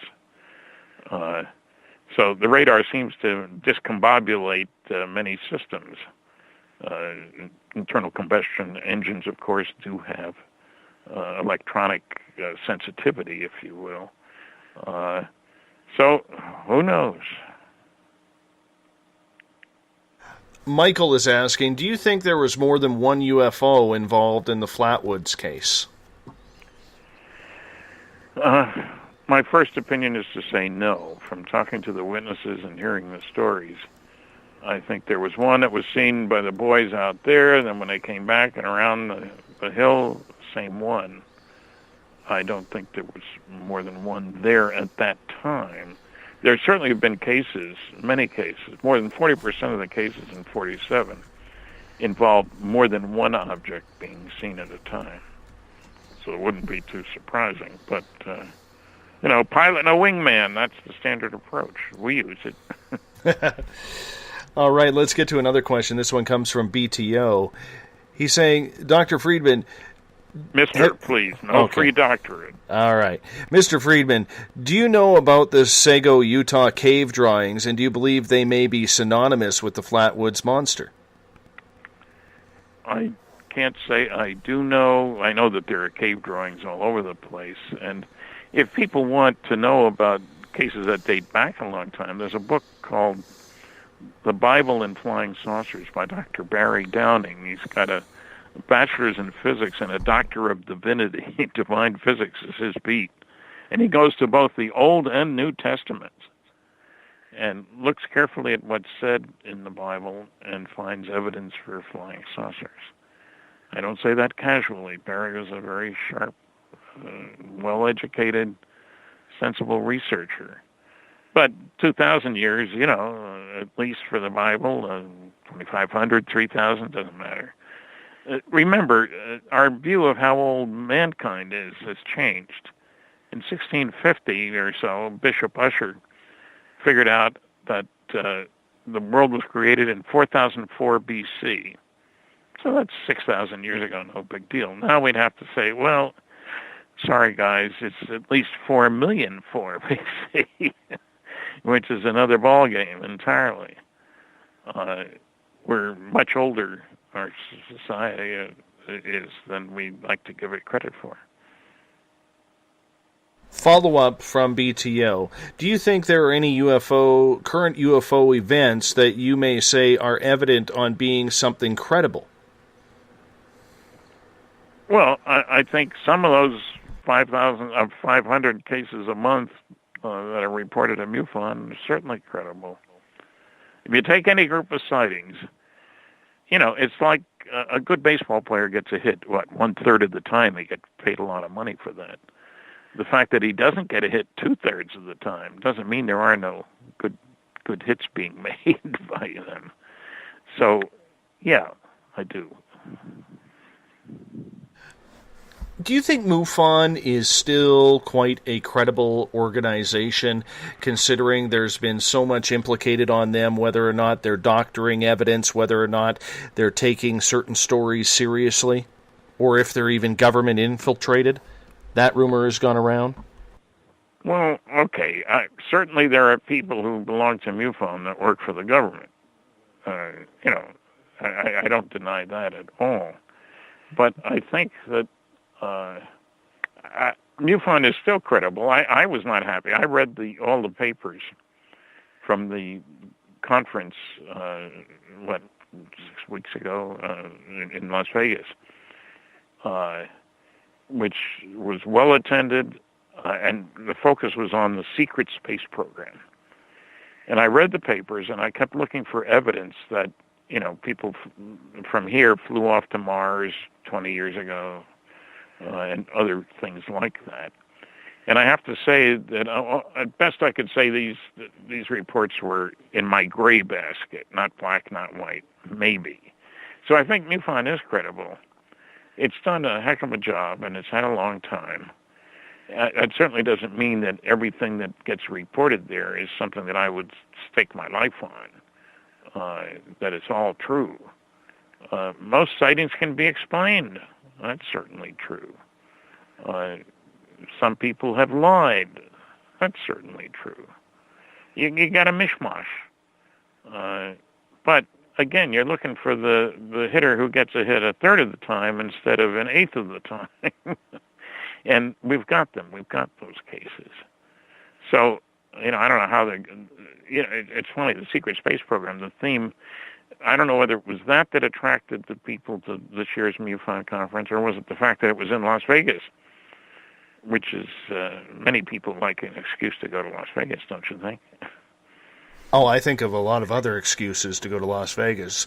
Pretty much everything's an excuse. This conversation, for me, is an excuse to go to Las Vegas right now. Okay. I don't know why, but I just feel like you need to be there. Well, I've been there. I wasn't at this year's conference.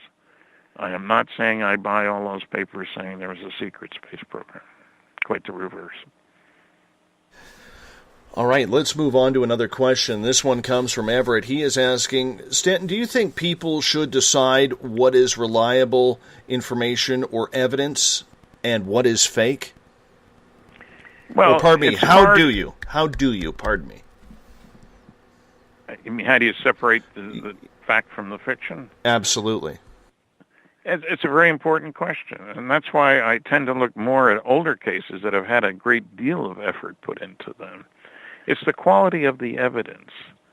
And, if all you have is somebody saying, I saw this strange vehicle fly by me, that must have been a flying saucer from Zeta Reticuli, that's not enough. It might have been, but that's not enough. On the other hand, if you say, I had 3 different guys in 3 different locations all describing the same phenomena, when we got together, they each had seen it from a different direction, independently and so forth, that begins to get exciting. And when you look at the large-scale scientific studies, there is a volume of 12 papers that were presented at congressional hearings in 1968. 12 scientists. I was the only one of the 12 that didn't have a PhD. And there are references, there's data, there's things you can check. That's the kind of data you want. And so, yes, there's a lot of crummy stuff out there. So what? It's the good stuff that matters. And I'm satisfied we have enough good stuff to reach the conclusions that I mentioned earlier. Do you think the outpouring of CGI on places like YouTube or Facebook is absolute disinformation or just people trying to ruin the credibility of quality research? I think it's a mix of things. I think there are people who like to take down people, take them down a peg. And so there have been fakes. It's a problem every police officer has, trying to sort out, the truth from the fiction. And there's been enough of that gone on over the last 70 years now to say that there's plenty of evidence to say some of these things are extraterrestrial spacecraft. Most are not. So what? Not all isotopes are fissionable. Because not all are doesn't mean none are. So we have to watch our thinking about these things. Nobody's saying 100% of sightings are of alien spacecraft. Not at all. I guess the reason why I ask that is because, so many people out there are having experiences, so many people out there are having some sort of sighting, and I'll put it bluntly. I held a ghost hunt. We're going to get more into this in hour number 3. Unfortunately, you're not going to be here. But we got an immaculate picture A skeptical lady, retired school teacher, only came on the tour because her best friend wanted to go and she came to keep her company, just decided to take random photos. And on one of the stairwells, and I run a paranormal tour at our local museum here, and in one of our stairwells, she caught this amazing photo of a spirit going up the stairs. Wow. And there was nobody in that area at that time. And the funny part about it is, I put it online saying, this is what we got. Because, you know what? We run everything on SOR trying to be as extremely credible as possible. And trust me, I have hyped and called out these BS CGI things or whatever so many times. It would be terrible if I put something fake out there. Yeah. And it's amazing how many people who've never even heard of my town, let alone the museum that I'm at, have absolutely carved that picture. Like, our first instinct now is always, hammer it with what you think it is as opinion, and that's what it is. We don't investigate anymore. Are you noticing that with the younger generation of investigators now? Well, to some extent, yes. Spending a lot of time sifting through evidence and data is not the standard approach anymore.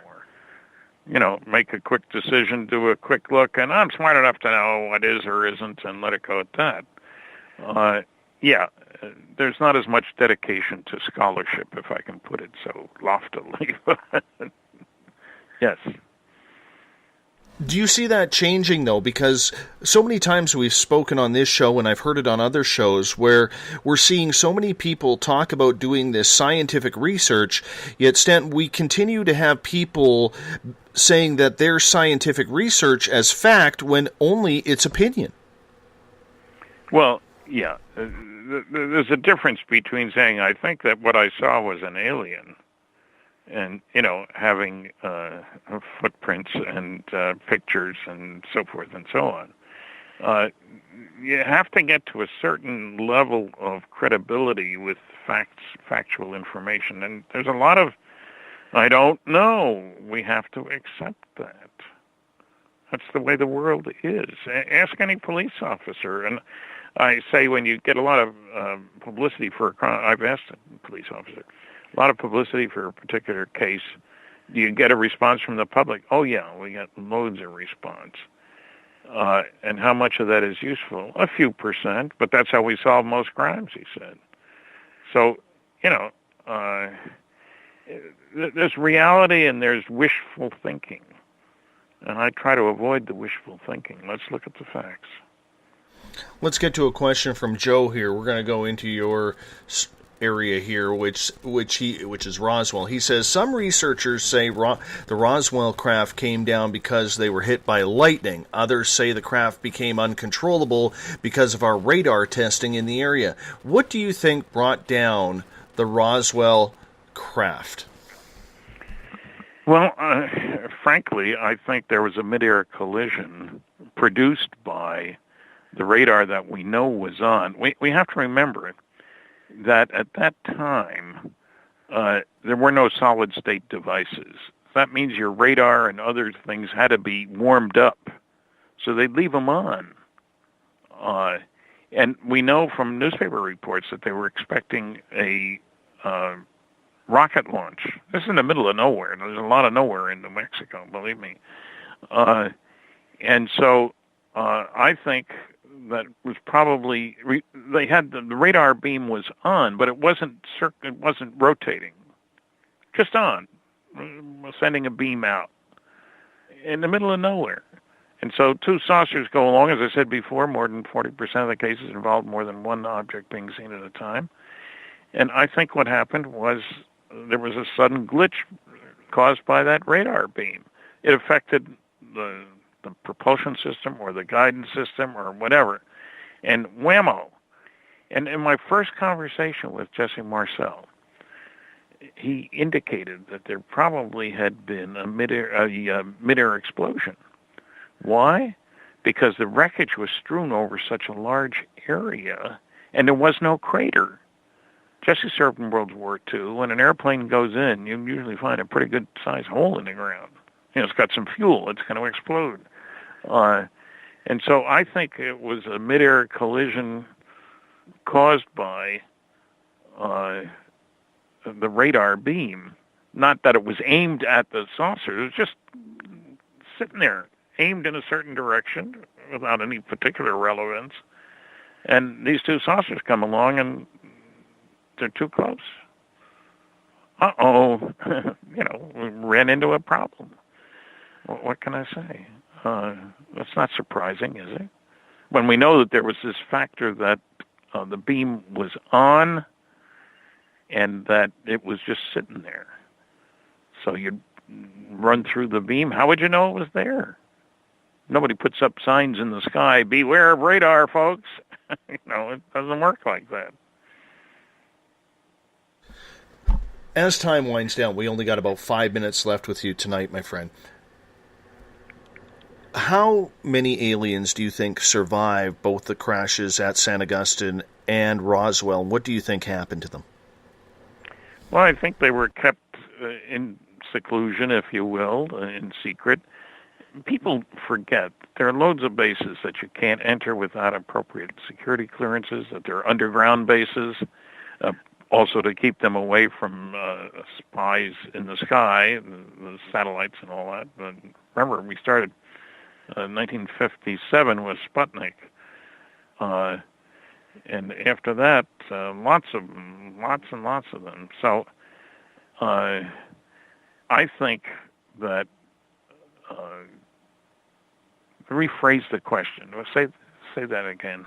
How many aliens do you think survived? Oh, I think there may have been 2, maybe. It's pretty tough on guys inside if you suddenly hit the ground or you had a mid-air explosion. There's a crew compartment, but you weren't expecting it. So maybe a couple, not forever. Do you think that we just tested them or kept them to try and decipher what they were saying or thinking? What do you think we did with them? I think we studied them. And I think in a multifaceted way, we'd monitor their vital signs and stuff like that. But I think we did learn to communicate with them. A guy in an advanced spaceship coming from someplace else, pretty sharp guy, one would think. And he'd learn to communicate with you if you didn't learn to communicate with them. We teach people new languages all the time. So I think that we kept them hidden, major secret. I just read something which was a surprise to me. I hadn't seen it before. I should have, I suppose. A briefing for President Reagan, supposedly. This was on the internet. Somebody called and left an address to check it out, and I did. It's 18 pages long, small print, and about Roswell and other places. And Reagan being briefed within a few months of when he became president about the aliens that were on board. And so I think we have a lot of information. But, you can't get inside somebody else's head. What's their intention? And the feeling in this paper, and I've seen it in many other places, is that these guys are not nasty. They're not out to destroy. Because if they were, they would have destroyed us already. We're a threat to the neighborhood, no question about it. Like I said, we have exploded 2,000 nuclear warheads, we nice guy Earthlings. Only 2 on people, thank goodness. But you have to pay attention when people have that kind of capability. My friend, we got about 90 seconds left with you. What's coming up for you in the near future here that people should keep their eyes open for? Well, if they go to my website, it lists a few lectures I have coming up. I'm going to be in Michigan City, Indiana, to speak on Saturday, this coming Saturday. I'll be at a big deal in Little Rock, Arkansas later on. I'll be at Salmon Arm, British Columbia. And I don't know what other conferences I've got. I'm 83 years old. I'm getting tired of running around. Well, we do appreciate you waking up at 1 o'clock in the morning your time to do this show for our audience, and we're about to wrap things up with you here. So I want to say on behalf of all of us, thank you for all the work that you have done in this field, because it is absolutely incredible, and I think with your stature and your education, you've brought a lot of credibility to what a lot of people would pretty much call as just sci-fi mind games or something along those lines. Well, I appreciate your comment, and I'll guarantee it isn't sci-fi games for me anyway. There's plenty of data. You got to go looking for it. Like I say, there's over a dozen PhD theses that have been done. The debunkers never talk about them. No. Thank you, Stanton, for being on Spaced Out Radio tonight. Much the pleasure. Coming up in hour number 3, Everett Thiemer and Eric Markham, our resident scientists, are going to join us. We're going to continue to talk about monsters. We're going to continue to talk about ghosts, the paranormal, ETs. We're going to get into it all for the final hour here. It's going to be a lot of fun. I hope you continue to join us. You're listening to Spaced Out Radio. I am your host, Dave Scott. We will be back right after our final break of the night. Talk to you on the other side. We're getting strange on Saturday nights.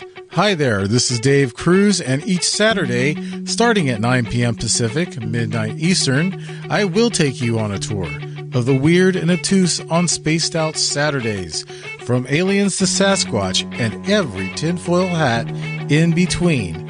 We got you covered. Join us at spacedoutradio.com for Spaced Out Saturdays. See you there. Not ready for bed on Saturday night? Right after Spaced Out Saturdays, hop on over to S4 with Corey Ruiz and me, Eric Cooper from Forest Moon Paranormal. With S4, there are no limits to what we try and uncover. From government conspiracies to helping clean up the paranormal, no topic is safe on S4. We get to the heart of the matter, of the subjects you want to learn more about. So tune in on S4 starting at midnight Pacific, 3 a.m. Eastern, only on spacedoutradio.com. Have you had an experience you can't explain? Would you like someone you can trust to look into it? We have just the place.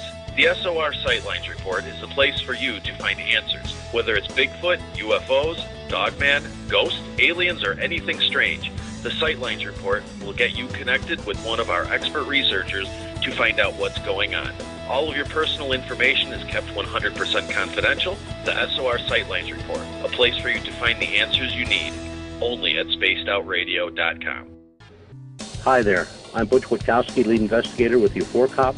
On the final Monday of every month, you can listen to me and host Dave Scott on Spaced Out Radio's Strange Days. We're going to get to the heart of the matter when it comes to what's happening out there. People are seeing and experiencing things from ET contact to Bigfoot, and I want to hear about it. Your experiences are what we investigators need to help solve these unknown mysteries. So tune in at spacedoutradio.com to the final Monday of every month from Butch Witkowski's Strange Days. This is Eric Markham, news editor for the Spaced Out Radio's The Encounter Online. We have put together a great team of writers and journalists from all over the world to bring you top-quality paranormal stories, from alien encounters to the latest conspiracies. You won't find any of that fake news here. True stories and top-notch reporting as we look to bring these experiences to the mainstream. The Encounter Online, only at spacedoutradio.com. Do you want to know the truth? Do UFOs exist? Are aliens real? Are the governments hiding the biggest secret in history? We're UFO seekers, and we're on a hunt for the truth. Subscribe to our YouTube channel and follow along with us as we journey across the United States, visiting UFO hotspots and alien hotspots, trying to document the UFO phenomenon. Catch us on Spaced Out Radio every third Monday of the month as we discuss Area 51, UFOs, and more. And also, don't forget to subscribe to us on YouTube. Patrolling the Pacific Northwest, we are always on the lookout for the strange and unassuming stories that real people are experiencing. Hi, I'm Vincent Zunza from Pacific North Weird. Me and Alexandra Sullivan have teamed to bring to you those odd stories that never seem to make it into the mainstream. Stories so weird that will leave you scratching your head wondering, is this real?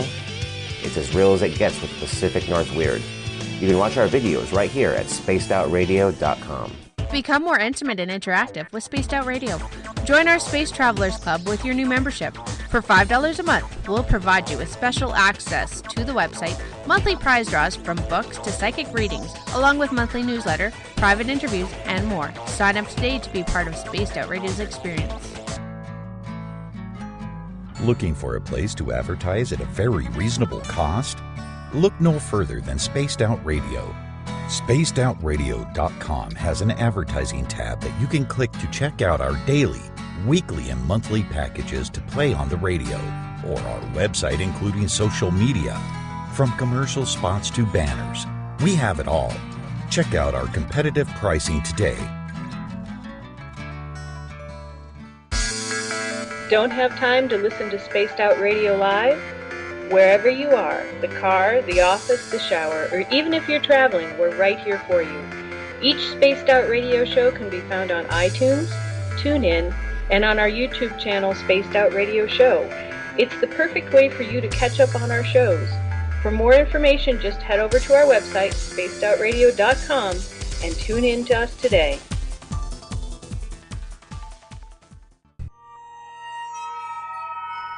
You hear footsteps in the empty room above you. A rocking chair begins rocking by itself. Don't be afraid of the things that go bump in the night. Reach for Spirit Storybox, the iPhone app the Huffington Post UK called the only ghost hunting app you will ever need. Spirit Storybox. The spirits are telling their stories. Are you listening? Strange creatures lurking in the night, the sounds of wood knocking in the forest, odd happenings right out of a fictional world. These are the reports I love. Hi there, this is author Ronald Murphy, and I would love it if you join me and Spaced Out Radio host Dave Scott the second Wednesday of every month on our journey into the unknown land of cryptozoology at spacedoutradio.com. From Mothman to Frogman and everything in between. Hey, they don't call me the crypto guru for nothing. It's Cosmic Sundays with me, Elizabeth Anglin, in Cosmic Passport. Let me take you down a 3-hour spiritual journey where we will get into everything from ET contact to Psychic Sundays. It's a journey of listening and learning together with some of the best professionals in their fields. You can tune in to Cosmic Passport at spacedoutradio.com every Sunday starting at 9 p.m. Pacific, midnight Eastern.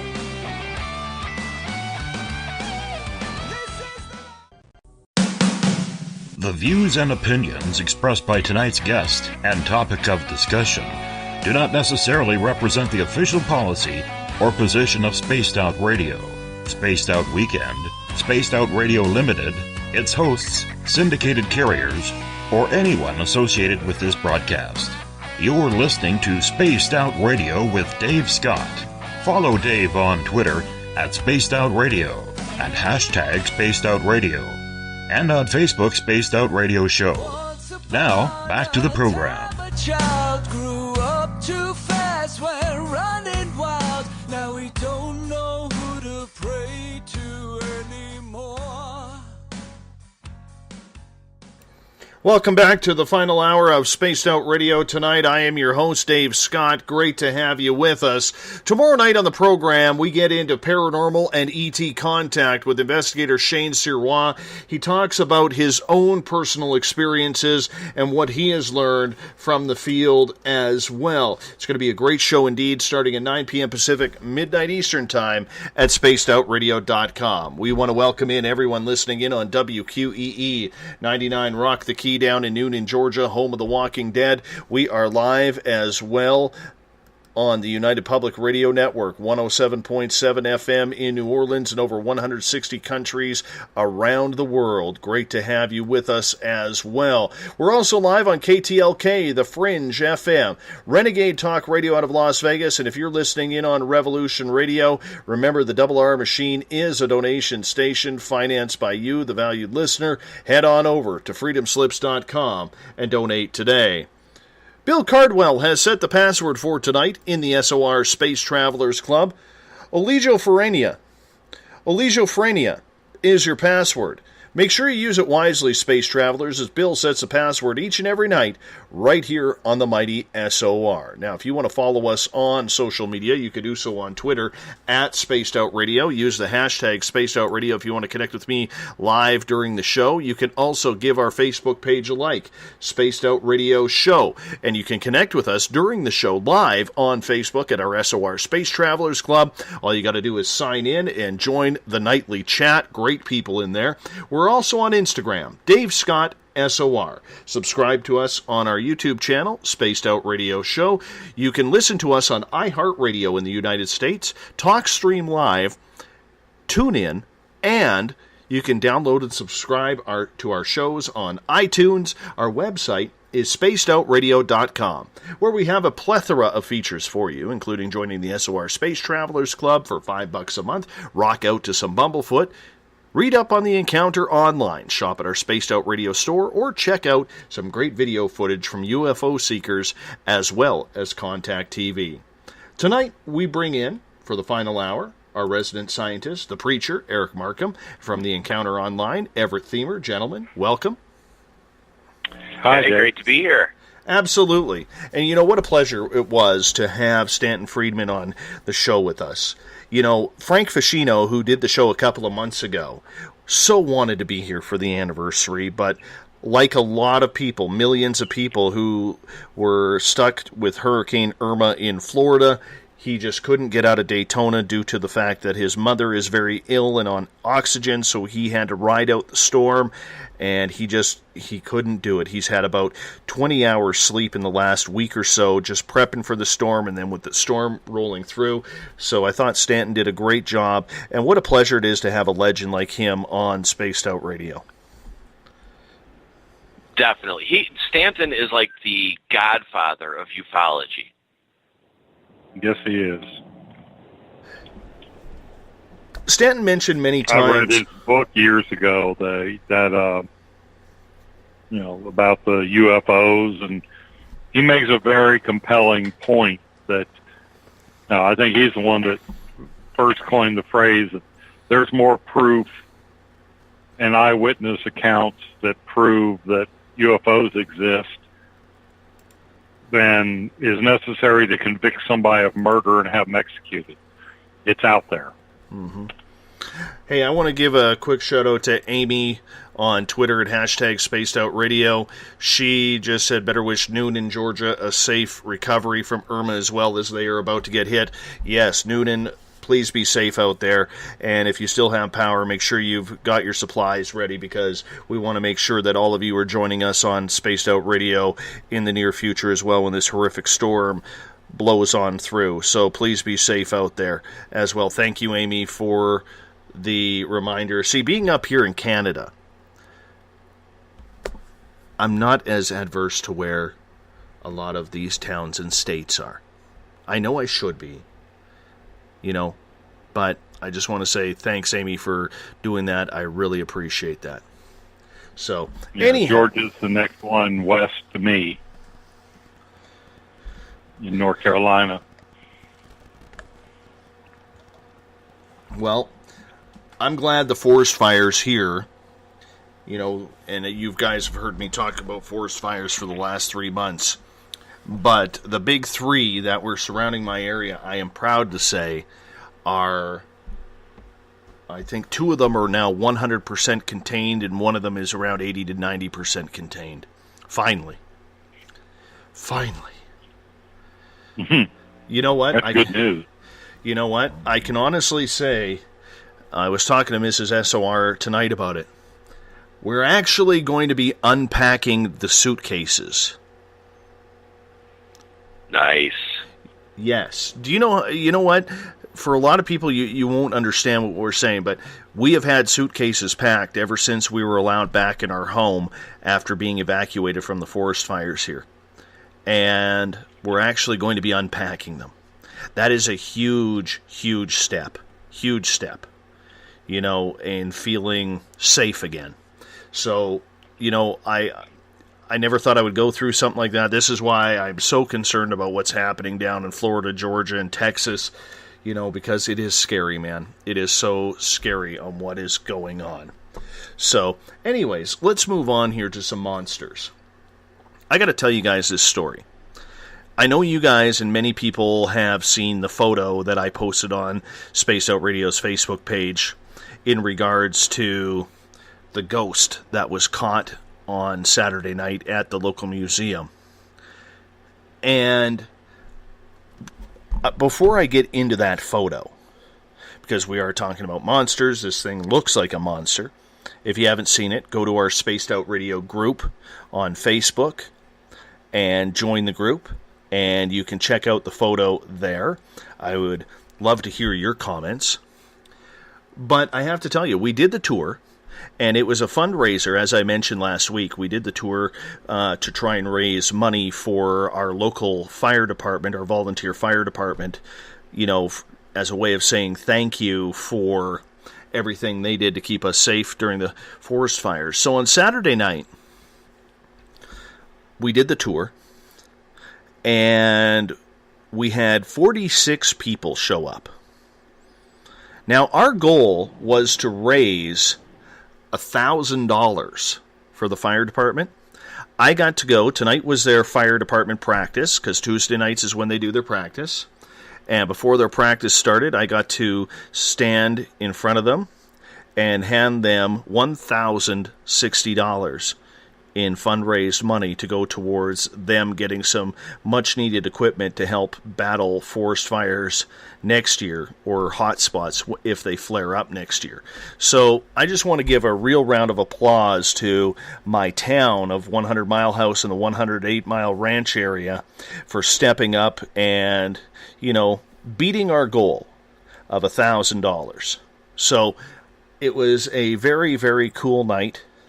We had 2 fire trucks there, 7 members from the fire hall. Some of them even took the tour, and many of them had some really cool experiences. But getting to the photo of the night, one thing we do on the tour is we encourage our tourists, if we can call them that, to take a lot of photos. So this lady named Connie Bucher, who is a retired school teacher in the area, never really believed in the paranormal, wasn't a fan of it, never watched the television shows, thought it was all bunk. She comes with her friend, because her friend really wanted to go and didn't want to go alone. So their part of the tour started off in the old Clydesdale barn, and we have a spirit in there that we call the Shadow Man, who loves to be photographed. Corey Greaves, who is part of my team, and many of you will recognize her in the Spreaker chat room in the SOR Space Travelers Club, she ran the barn that night. And the barn is 2 stories. So after she finished the investigation on the bottom floor, she took everybody up to the top floor. And while everybody's standing around on the top floor, she encouraged people to take photos. So Connie starts taking some photos. And randomly, she picks this photo, or place to take a picture as she's scanning all around, just blasting off photos of this stairwell going to this walkway that kind of goes over to the end of the barn. And lo and behold, there is a man standing on the stairwell. To me, his face looks like it's burned, yet he seems to be smiling at the camera. And his arm is bent at the elbow with his hand on the railing like he is walking up the stairs. Now, I've asked numerous people who were in that area, because that group came to my section of the tour after they were done there. So I saw the picture about 15 minutes after it happened. And they were blown away. And I'm like, was there anybody on that stairway? And they all said no. I even asked Corey later on. I said, was there anybody on that stairway? And they said no, not a soul. The tour hadn't gone up into that stairwell area yet. Now, Everett, you have seen the photo. What do you think it is? And I just want to quick shout out to Mr. Skeptic at hashtag SpaceOutRadio on Twitter. He has posted the photo, so thank you so much for doing that. I really do appreciate that. I looked at the picture. I've looked at the picture many times. and I've read the comments, and as the skeptic, sometimes I go back and forth. And the one thing that intrigues me is that when you look at it, it looks like your stereotypical image of what you would expect a ghost to look like. Or, you know, it looks like sort of a figure in white, maybe wearing a coat, kind of having a skull-like face, smiling, going up the stairs. And the more I look at it, to me, there's something there. And I think that this is a case, and Eric can probably speak better on this, where the provenance of the event is going to be as important as the photo itself. It needs to be documented and written down and basically kept with the photo from today forward, that this is what happened, that there was nobody there. And I think that as more photos are taken, what those results, you know, what if images are gotten that are similar to this, I think that could possibly go a long way towards proving that that barn has activity. The one thing that does concern me a little bit with the picture is when you look at the face of the image, if you look down and to the right a little bit, there is a bracket or something on one of the rafters that kind of has the same reflective quality and sort of a similar shape. And when I look at that, I wonder, and I'm not a photo analyst, or I can barely use the phone, the camera on my phone, but if you were to take that bracket and kind of move it up, they seem to have a similar shape. But just looking at it, to me, it is absolutely intriguing, and I think it begs that there definitely needs to be more investigation there in that barn. Well, the funny part about it is, with the barn, we know of the one spirit in there. We call him Shadow Man. And there's also the cowboy in there. Okay? The cowboy, people have seen him, including a couple of our investigators, Carrie being one of them, who has seen him standing against a wall, and he's wearing, his silhouette has a cowboy hat on, and that's why we call him the cowboy. And we know the spirits in there like to be photographed. We don't know who this one is. So it's a mystery to us. And on the comments that I've read about it after it being posted, I've heard everything from a cutout to it's a person to it's pareidolia. I'm sorry, you know what? I've seen pareidolia. Trust me, all you have to do is look at a bunch of YouTube stuff or anybody who's posting the CGI crap, and you'll see a lot of that pareidolia on there. This was an authentic photo. I've been in that barn probably 20 times, 30 times, and I've been up that stairway as well. And there is nothing that can convince me that we didn't capture, well, Connie Bucher didn't capture the perfect photo of a ghost. I mean, to me, I'm still blown away by it. And when I was at the fire hall today presenting them with their money, that was all the talk around the fire hall. Let's see the picture. Do you have a picture? And even the captain, Marcel, he's like, could you text that to me? You know, and he was as skeptic as any of them coming in. And he and his daughters did the tour. He was as skeptical as anything. And he now wants to come back because that photo just absolutely freaked him out and intrigued him. Well, I'm going to say that I'm I have a hard right time now, and it's. One second. Go ahead, Everett. I didn't mean to cut you off. Oh, no, go ahead, Eric. Well, I'm looking at the photo right now, and you can see the beams in the roof, the trusses, whatever that is. And somebody brought up a good point that it almost looks like there's some behind the initial, you know, the main image. I mean, there's something cutting off the trusses. Something is in front of the trusses. There's 1, 2, 3. There's 4 trusses in the picture, and the ghost picture, and I'm just going to go ahead and call it a ghost picture because, you know, I'm convinced that this is really something pretty cool, is superimposed over where the truss would be. And if, people that want to look at this picture, if you look over, there should be truss running past that point, roof truss. And there's this face, shoulder, arm, and then there's something beside the main picture. I think whoever took this picture got a wonderful ghost picture.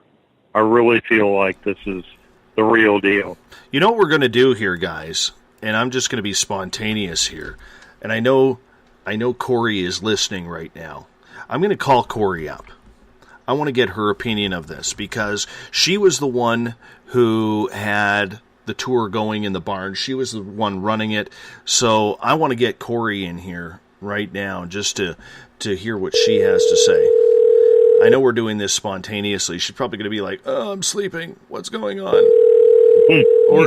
or she's in her hot tub listening. No, she's awake. She's awake. All right. Well, darn it, Corey, answer your phone. All right. Hi, Corey. How are you? I'm okay. How are you? Good. Were you sleeping, or are you in the hot tub? No, I was eating nachos. All right. Now, obviously, I know you're listening in, and you wanted to.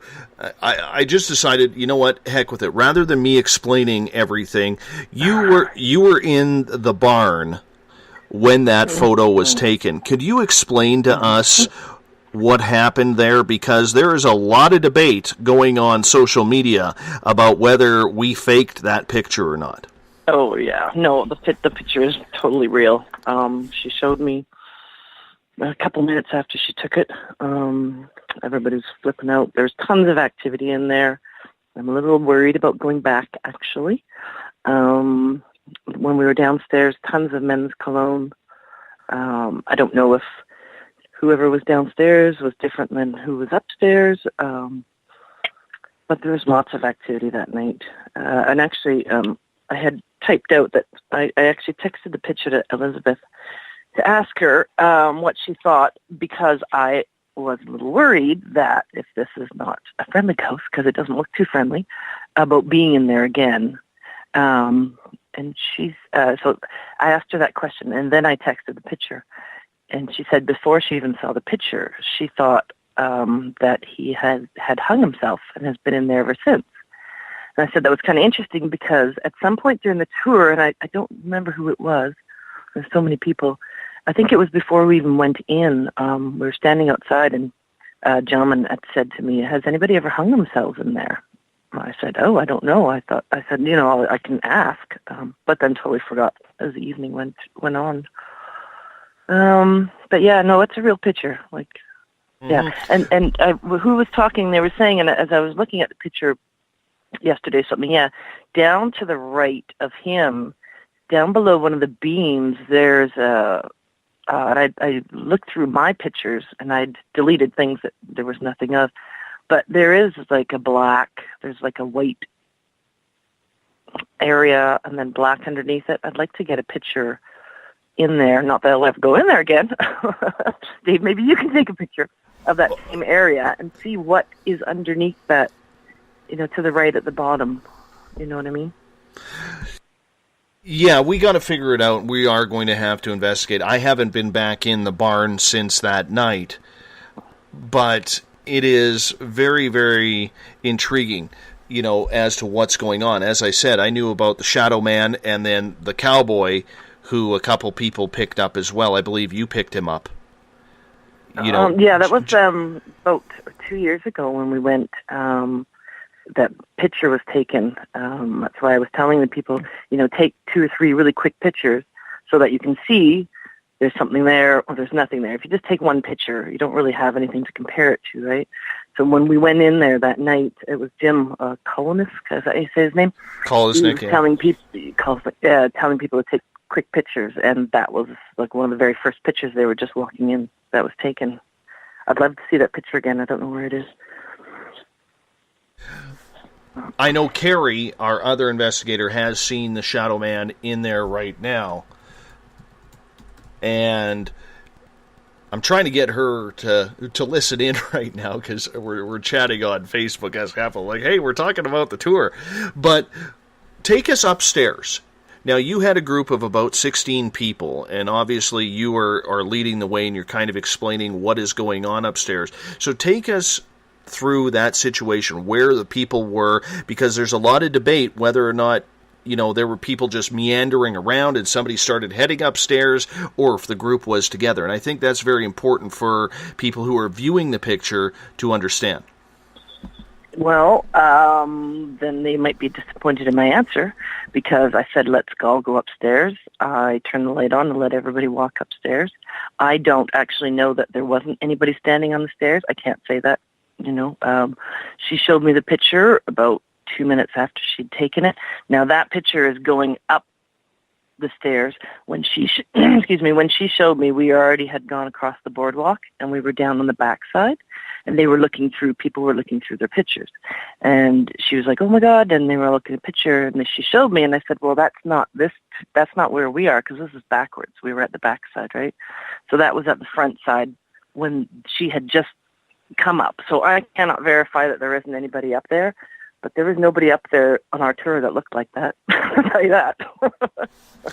Well, it's very interesting indeed, because I think it was one heck of a photo that you guys got, and you're going to be stationed in the barn next time. Yeah, well, we'll see about that. But it's another thing on that picture. I looked at it, and I'm not looking at it tonight, that's for sure. But see, it looks like he has like a line down his head, like a squiggly. It looked like hair or something. Do you think that's hair? I don't know. I can just see like a squiggly line going down the center of his head. I wish it was clearer, but who knows? How certain are you that is a ghost rather than someone on the tour? Oh God, yes, 100%. No doubt about it. And I'm quite skeptical. You know me, right? And I actually kind of debunked a couple other pictures people were taking because they were taking them through the logs.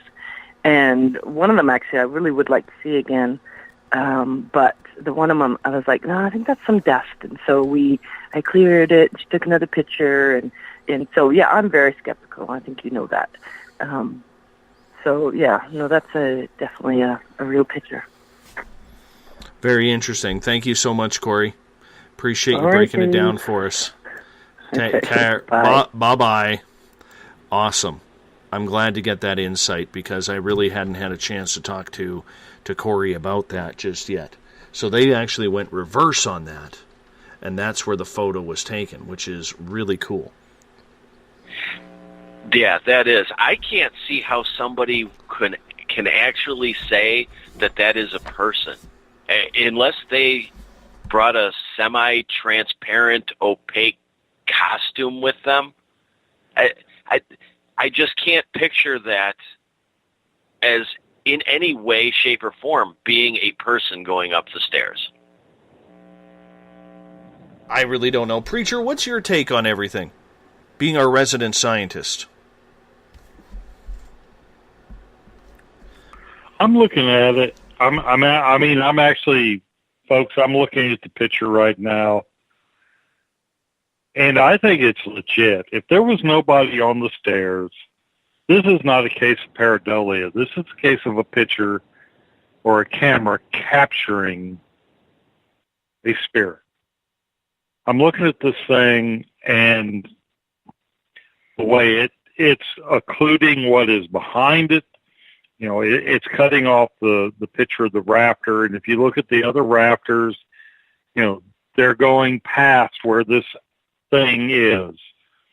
I'm on board with saying that this is a legitimate capture of a spirit on film, or electronic media as it is.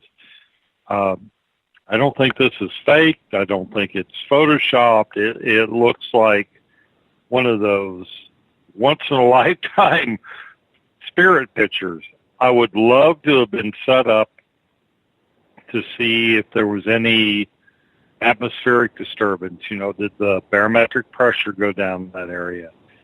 Was there a temperature drop? Any, something, the problem with, ghosts is we can't stick a thermometer up a ghost butt, but we can look at the area around the manifestation and see if there's anything, it's indirect observation. And any scientist that says, well, indirect observation doesn't count is full of crap, because we do it all the time for certain diseases. The disease doesn't show up, so we have to look for indirect signs that the disease happens. Like syphilis, we use heterophile antibodies, just as an example. So indirect observation of the phenomena around the spirit we see manifesting is legitimate as it can be. And I look at this picture, and it just rings, this is as unscientific as it can get, but the picture rings true with me. And once again, I don't know if there is any other photos, because I do know Connie, who grabbed the photo, was just taking random photos. I haven't seen the befores or afters yet. I mean, that's something that we're going to have to prove. The other thing that we're going to have to do is go back in there and actually do some testing in regards to trying to recreate the photo, just to see if anything happened. And obviously, because the photo was taken with a cell phone, we're going to have to try with the cell phone and not a regular camera, just to try and recreate everything to as exact as it was. But I can verify with Corey, there was absolutely nobody on the tour that looked like that. And it is an amazing catch. And, if she doesn't want to go in there, I'll go in there as well. I'll go in there as well. I have no problem with that. The barn doesn't scare me.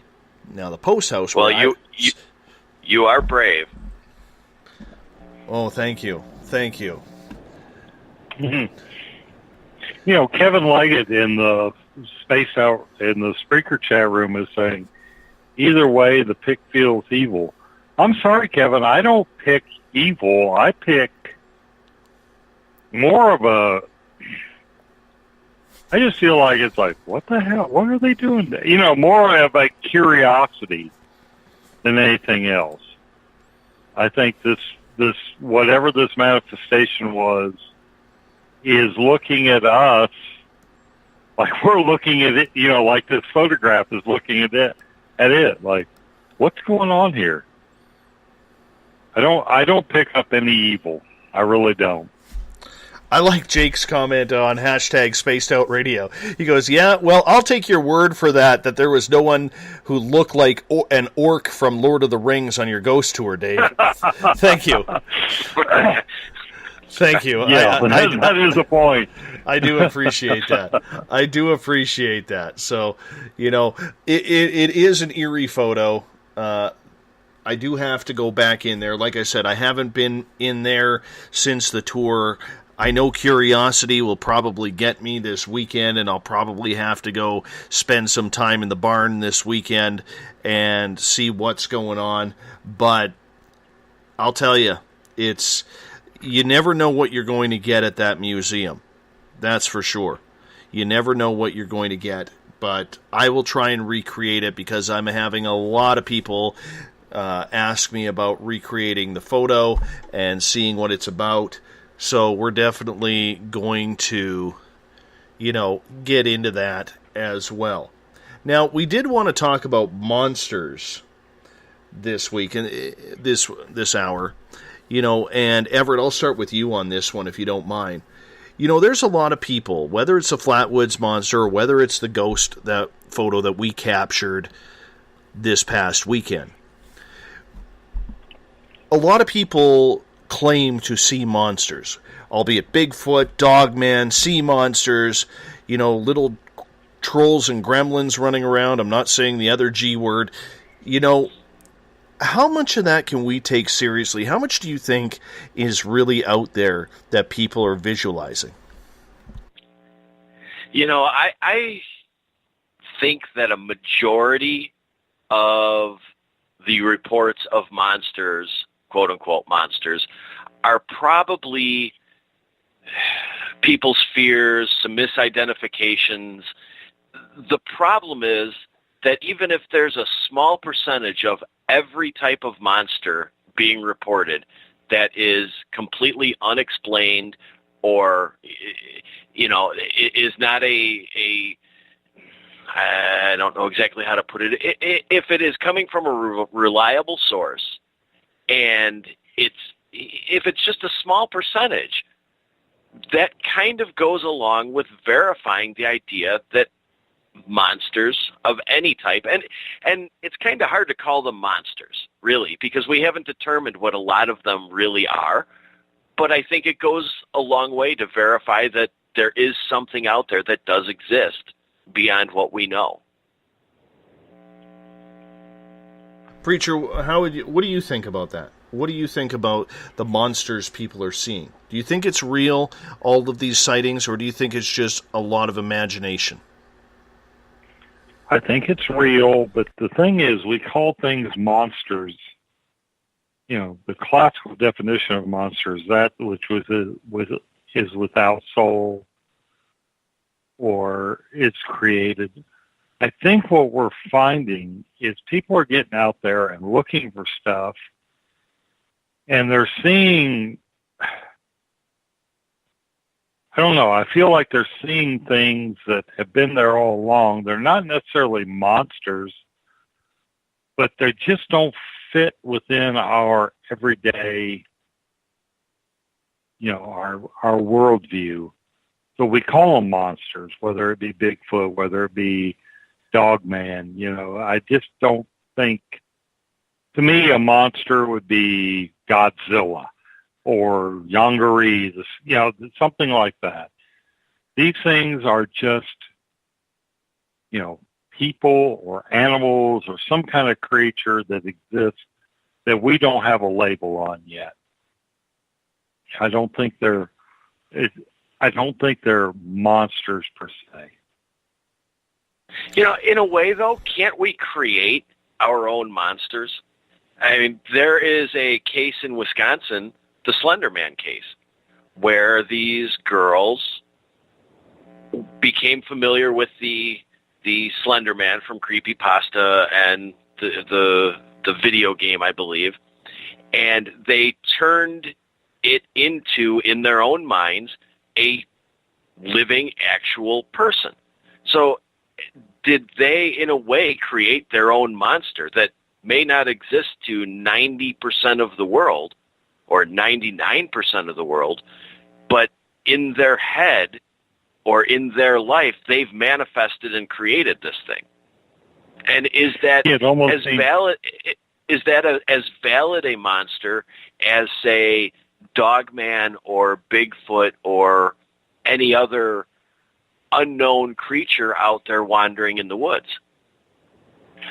Okay, I think we have to look at this in the fact of, take the Eastern tradition of the tulpa. I think if enough people believe in a phenomena, it becomes, at least, let me coin a phrase, para-real. I think that in the case of Bigfoot or Dogman, I think that these are legitimate biological creatures. But when you take the rake, Slender Man, I believe that what has happened is enough people have, let's just say, signed the petition enough that now our thoughts have created a form. We now have Slender Man as a thought form or a tulpa that enough people looks like, have believed in something to give it, physical form. I think we as humans don't realize that,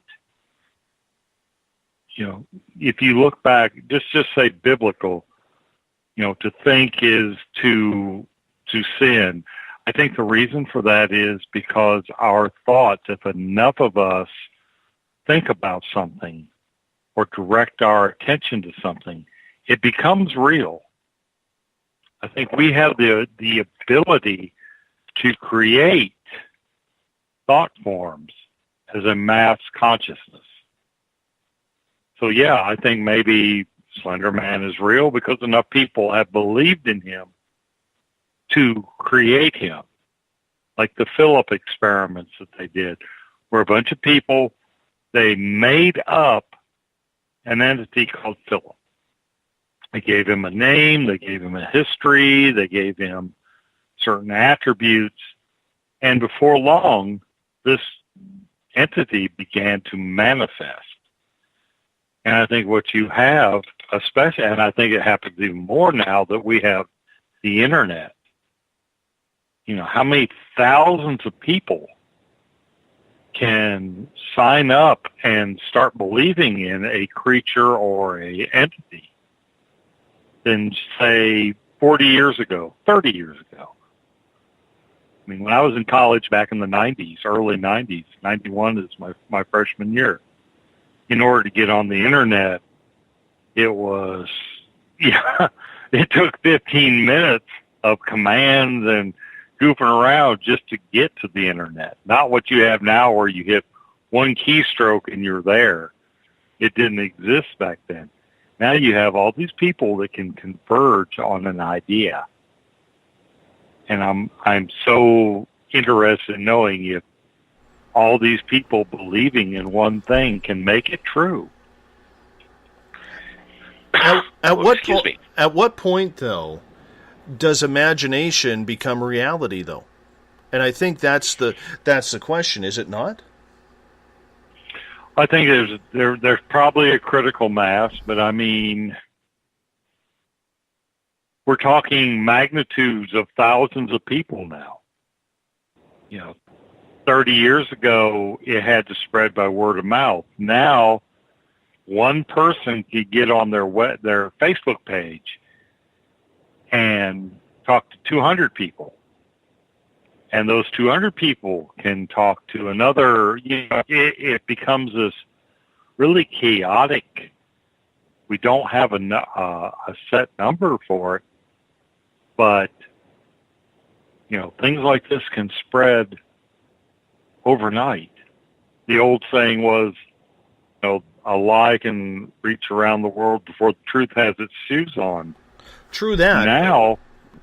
But I think now we have so many people out there linked up. You know, just look at all of the people in the Space Out Radio Spreaker chat. Pretty much all of us are connected on Facebook.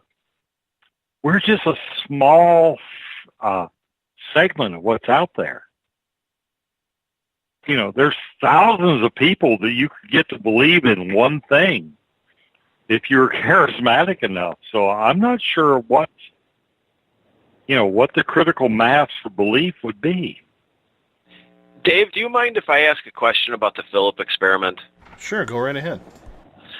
Eric, I don't know if everybody's familiar with that, but I know that the general idea was that 3 or 4 people, like you said, basically created this entity. They gave it a name and all of that. But they reported that it was interacting with them and communicating with them. But did it ever communicate or interact with anybody not involved in the experiment? You know, that's a very good question. Let's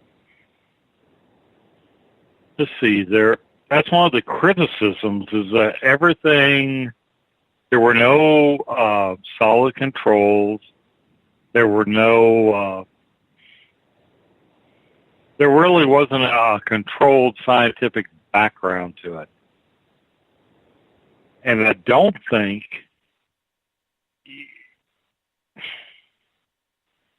everybody agreed on it. Okay, the character was created and agreed upon to be named Philip Aylesford, and he was referred to as Philip during the test. His fictional history was coincided with actual events, but I don't think the phenomenon spread without, beyond the people that were doing the experiment.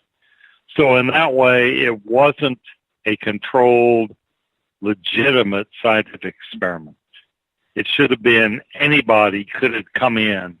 I mean, there was there's a psychologist who's Dr. Joel Witten. There was a chairperson of Mensa, Margaret Sparrows. There's just this wide version, this wide net of people. But when you look at what actually happened, it only happened to them, and it only happened when they were experimenting, so to speak. Nobody else has come along and reproduced, and that's a key part of science, reproducing. Did anybody else start to do an experiment with this fictional person named Philip? So,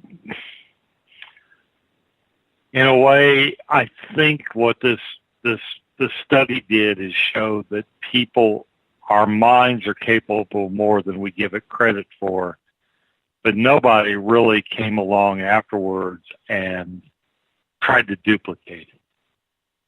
Let me ask you guys about something else here, because a lot of what people may be seeing is just some form of pareidolia. And I'm wondering if people's imaginations are more of pareidolia than they are of any type of real creature. Now, I could say that the same about myself with my own experiences, from the little wood nymph that I saw on the trail with my son to the extraterrestrials that have been at my window. I could say that was all pareidolia one way or another, but how much ever do you think that this is made up in one's mind due to pareidolia rather than an actual experience? Well, I think pareidolia is a double-edged sword. We don't want to dismiss it, but we don't want to use it to explain everything away. And using your photo for an example, I've seen a lot of people say pareidolia. The problem with that is that generally pareidolia is if you look at a picture, you can start to pick out things. And I've seen pictures where somebody will say, there's an alien head. And then if you look at the picture, you can find 8 or 10 or 12 of them. With your photo as an example, for that to be pareidolia, somebody would have had to have created a mist or been smoking and blown smoke and basically had it form that shape. And what are the odds of that? So the long answer and the short answer to your question is pareidolia is a double-edged sword. We have to be aware of it. We have to apply it and look at things with it in mind, but we don't have to slap it on every single photo as just a way to explain it away. Preacher, what's your thoughts on pareidolia? I have to agree with Everett completely on this one. Pareidolia, if we put up say an abstract image and 20 out of 25 people see something specific in that, we might be able to call that pareidolia. But in the case of that picture, I think there's nothing in the background. Okay, I'll qualify this by saying I have never been to that place. But just from what I'm looking at the picture, I don't see something that we could all look at the same time and say, and have our brains make something up. To me, that is a solid image of something, whether it's a ghost, whatever it is. Like Everett's saying, there has to be something in place for pareidolia to take effect. And I'm not sure, but I just don't think it would be open to interpretation if it was pareidolia. I think, they try and say the face on Mars is pareidolia. Okay. And I understand with what you're saying, Preacher, and I appreciate that, and Everett, your thoughts as well. But let's go to the people in this field, because we only got about 7 minutes left in tonight's show.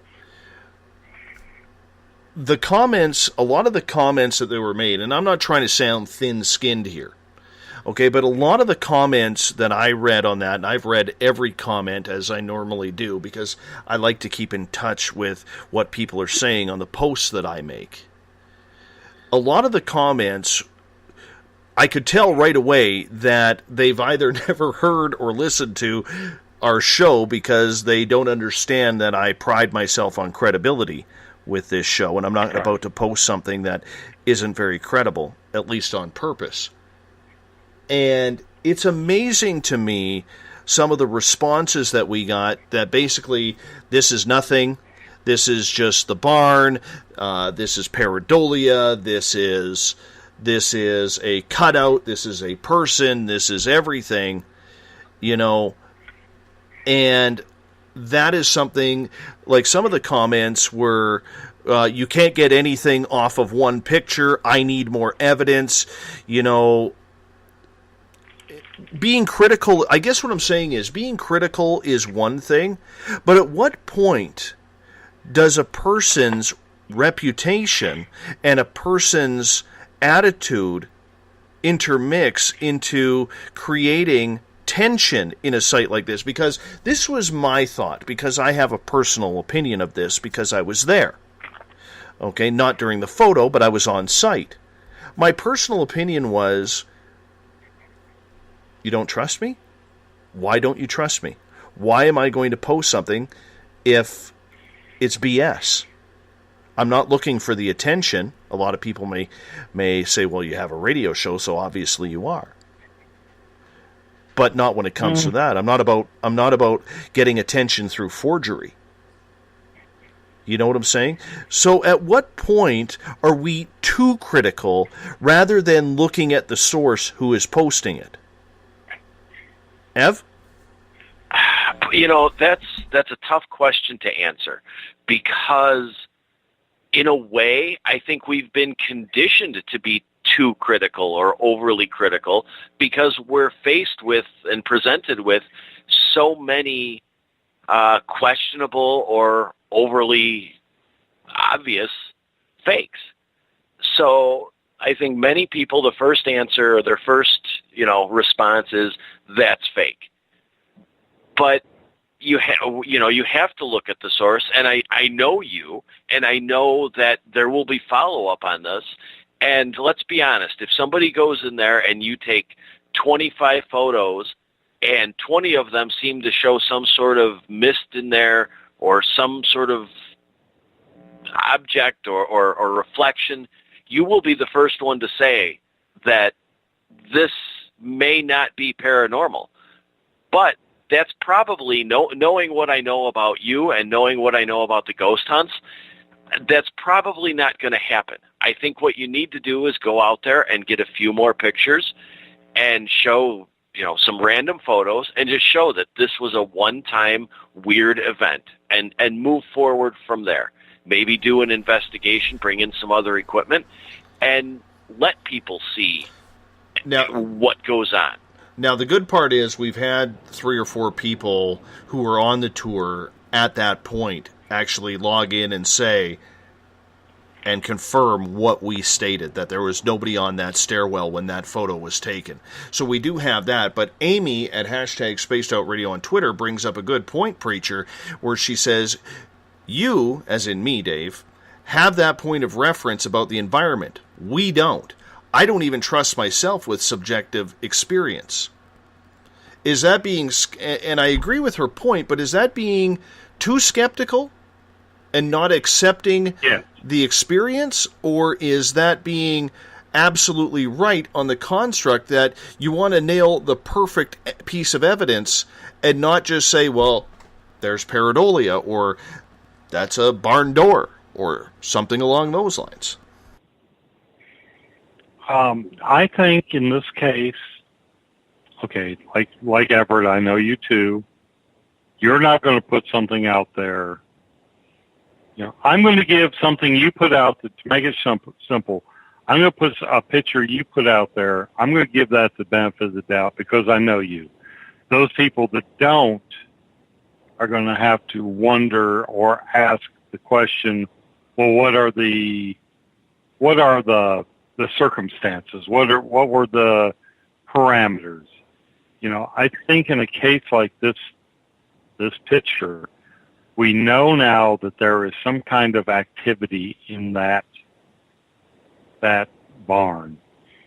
Now, let's put our scientific, let's use the scientific method. Let's investigate that barn and try and come up with some kind of verifiable, some facts behind that picture. I have no doubt in my mind that picture is a legitimate picture of a ghost. Okay, so let me... But I don't expect anybody else to take my word for that. No, but let me play devil's advocate here, okay? Let me play devil's advocate. Even though, yes, I decided to put that picture on public to see what people would say, I guess what I'm trying to say here is I didn't need to do that. And how much evidence is out there that we are not seeing that could be very, very good evidence, whether it's Bigfoot, whether it's aliens, whether it's fairies, or even ghosts themselves, that aren't being verified out there or being put public because people are afraid of the reaction. People are afraid that they're not going to be believed. People are afraid that they are not going to be taken seriously or heavily criticized from people who were not there. That's just it. People who were not there.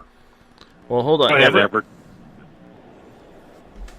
Maybe this is a case where, and we've talked about this behind the scenes and on the radio as well, where you take the picture and you present it to, let's get a variety of opinions from people in different fields, whether it be skeptics, photo analysts, psychologists. Let's get a variety of different opinions. Let's take the personal experience, bring that into it, because I think in the case of this photo, everybody that was there, their experience is important to the veracity of the photo, and present it all. Let's look at the positives, the negatives, and put it out there, and let's try and do something and get a definitive opinion. Oh, that's contradictory. A definitive opinion on the photo. You guys want to continue talking about this?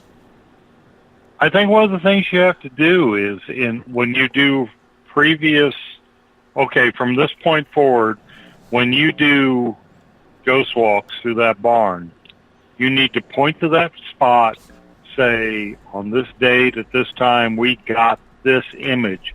Would everybody please take a picture? And when you go through your ghost walk, try to synchronize everybody who's taking a picture at the same time. Get them all to shoot in the same time at the same place. Because that's one of the things about science. Preacher, that's easy enough to say, okay, but it was not a paranormal investigation. And that's what I've been trying to explain to people online. It wasn't a paranormal investigation.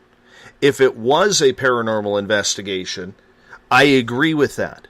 We're talking about someone who was a skeptic, who was just taking random photos of a stairwell where there was nobody there. And that person, whoever it may be on the stairwell, is A, going in the opposite direction of the tour, and B, looks nothing like anybody there. That is the big issue that we are having. You know? See, to me, I think what you need to do is you have to go through this area and maybe take a little bit of control and say, okay, everybody shoot in this direction. I mean, we're talking digital cameras. Yes, it's not but, like the old days where you had you, to pay to get film developed. Just get everybody to take a picture and then see what happens. But we aren't there for the investigation. That's the thing. We're there at the tour for the experience. And I'm going to get you guys to hold on. We're going OT tonight on Spaced Out Radio. Revolution Radio, it's good to be with you tonight. Thank you so much for having us. If you want to continue on listening, go to spacedoutradio.com, click on Listen Live. We will be right back with hour number 4 of Spaced Out Radio. We're on overtime. Get your earplugs ready. Talk to you in about 7 minutes. 365 days a year, we're in the field, investigating UFO sightings, talking to alien abductees, and visiting secret military locations like Area 51. We're UFO Seekers, official partner of Spaced Out Radio. Follow our daily search for the truth at ufoseekers.com or like us on social media. Catch us on Spaced Out Radio every third Monday of the month as we discuss Area 51, UFOs, and more. And also, don't forget to subscribe to us on YouTube.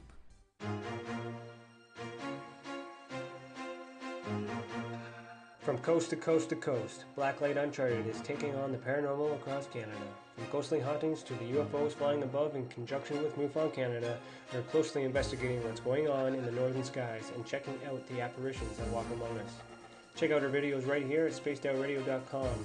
We want to know your thoughts, we want to hear your experiences, and we want you to share your stories. The answers are out there, and we intend to find them. Would you like to become one of our space travelers? All you have to do is click on the Space Travelers icon at spacedoutradio.com.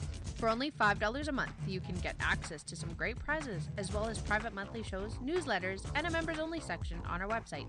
Become a space traveler today. It's paranormal news at its finest. Welcome to The Encounter. At spaceoutradio.com, The Encounter Online is SOR's trusted news source for everything weird and strange going on around the world.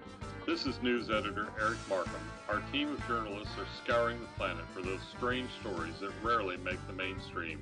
No fear-mongering or fake news here. Head over to spaceoutradio.com and encounter The Encounter. Want to learn more about aliens, cover-ups, conspiracies, cryptids, and the paranormal? All you have to do is tune in S4 as we take over the Spaced Out Radio night, starting at midnight Pacific, 3 a.m. Eastern, each and every Saturday night, right after Spaced Out Saturdays. Hi there, this is Eric Cooper from Forest Moon Paranormal. Join me, Corey Ruiz, and friends as we discuss the hot topics of the night. It's fun, entertaining, and as dark as the night. Find us at spacedoutradio.com.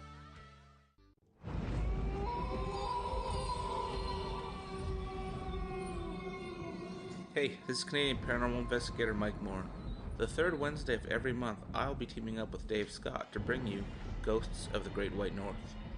Each month, we will bring on guests from across Canada to discuss their ghostly encounters. Canada is a paranormal hotbed with stories you've never heard, so we're going to bring them to you. So get comfy on your Chesterfield, grab a donut, and join us, eh?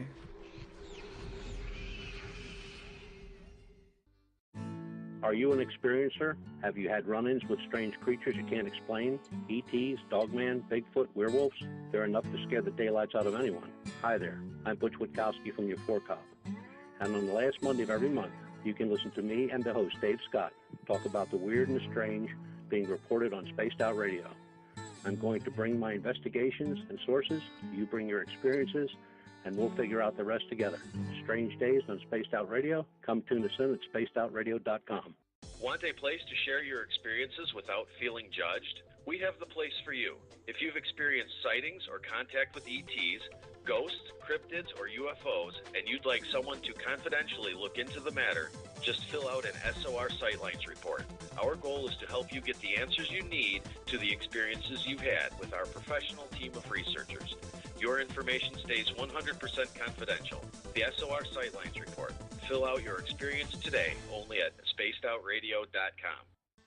Psychic Sundays, spiritual communication, ET contact, Sasquatch in your backyard. We will have it all on Cosmic Passport with me, Elizabeth Anglin. Each Sunday, starting at 9 p.m. Pacific, midnight Eastern, at spacedoutradio.com, I will take you on a journey of enlightenment. The goal is learning from the soul on out. We'd love it if you joined our experience. Cosmic Passport, heard Sundays at spacedoutradio.com. Are you interested in advertising on Spaced Out Radio? Head to our website at spacedoutradio.com and click on our advertising tab.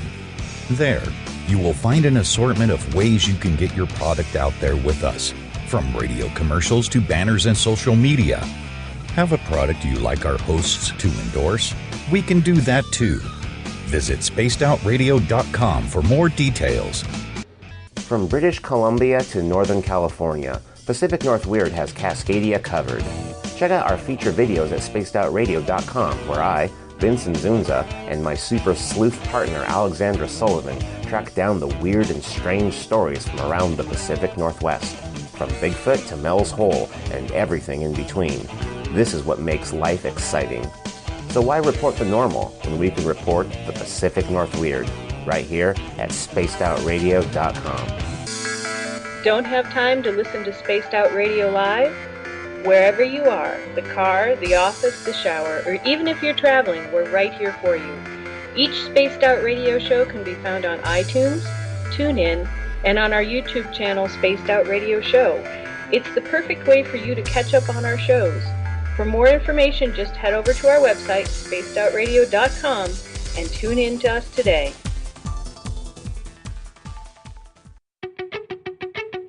Welcome to Spaced Out Saturdays with me, Dave Cruz from Beyond the Strange.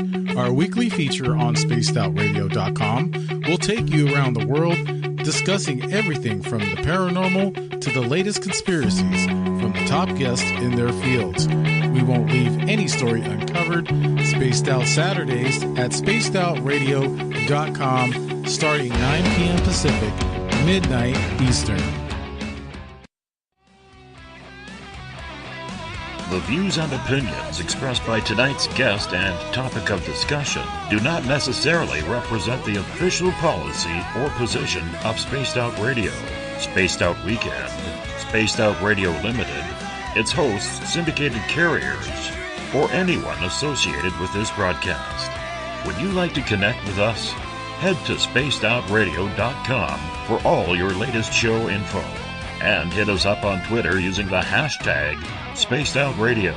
Now, back to Dave Scott and SOR.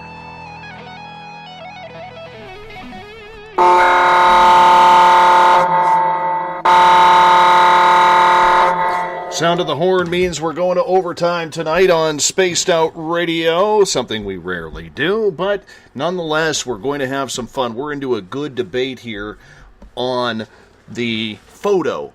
If you haven't seen it, it is on our Spaced Out Radio group page. It is on Twitter, as well as it's been posted in the Spreaker chat room as well. This is a photo of what looks to be a man walking up the stairs during the paranormal investigation. So I want to thank all of you for continuing to listen on in as we are in overtime here. I am joined by our resident scientist, Eric Markham, as well as from the Encounter Online, Everett Thiemer. Gentlemen, thank you so much for wanting to stick around and have a little bit more fun and debate. Always It's great up for to be here. overtime, Dave. Absolutely. This is a fun picture to talk about. Absolutely. Absolutely. I want to get to some comments on Twitter here. Okay.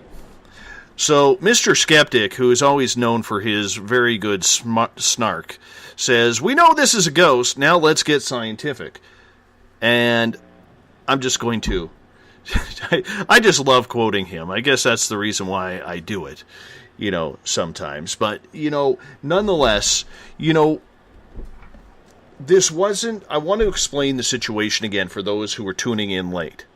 We got this incredible photo of what we believe is a ghost. I think it is because I know the area, I know the people who were involved, and I also know there was nobody on the stairwell. Now, there are a lot of questions that come around to that, and I really believe that everything should be open up to debate. However, at what point do we take some legitimacy to what it could very well be? That is the big question that we are trying to get through tonight. Is it legit? Is it a person? Is it pareidolia? What could it be? And I want to get to a couple of quotes at hashtag Spaced Out Radio from Mike. Mike says, "You want us to think it's a ghost? I don't think it's fake. I just think it could be something other than a ghost. We have numerous witnesses who have come out and stated that there was nobody on the stairwell when that picture was taken. We know there's nothing fake in there because we don't have any cutouts, we don't have any artwork. And when I saw the photo, which was 15 minutes after, and knowing the person who took the photo, who was very skeptical about the paranormal in the first place, that's what leads me to believe we got something real."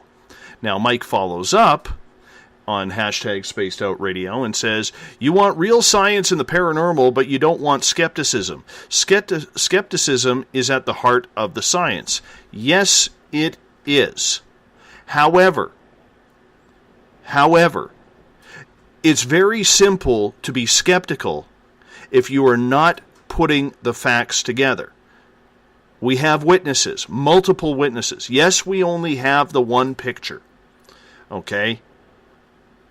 But we have witnesses who have stated numerous times there was nobody on the stairwell. You have to take everything into account. That's the point that I am saying here. You have to take everything into account. We also have had some very professional, if we could call them that, ghost hunters who have been critical of it too. I'm okay with criticism. I'm okay with skepticism. That's not the point. The point that I am trying to get at here is, at what point do you turn that skepticism into believability? That is the issue that I have, because there are too many people out there who are refusing to maybe give us that next Patterson Gimlin film, to give us a video of a fairy, to give us actual photographic evidence of aliens or ghosts, because there are too many people out there who claim to be skeptic or professional researchers who yet do not want to admit or take into the original accounts of what people are saying who were there in any of their decision. And that is dangerous. That is the purpose of why we are debating this. Everett, what do you think?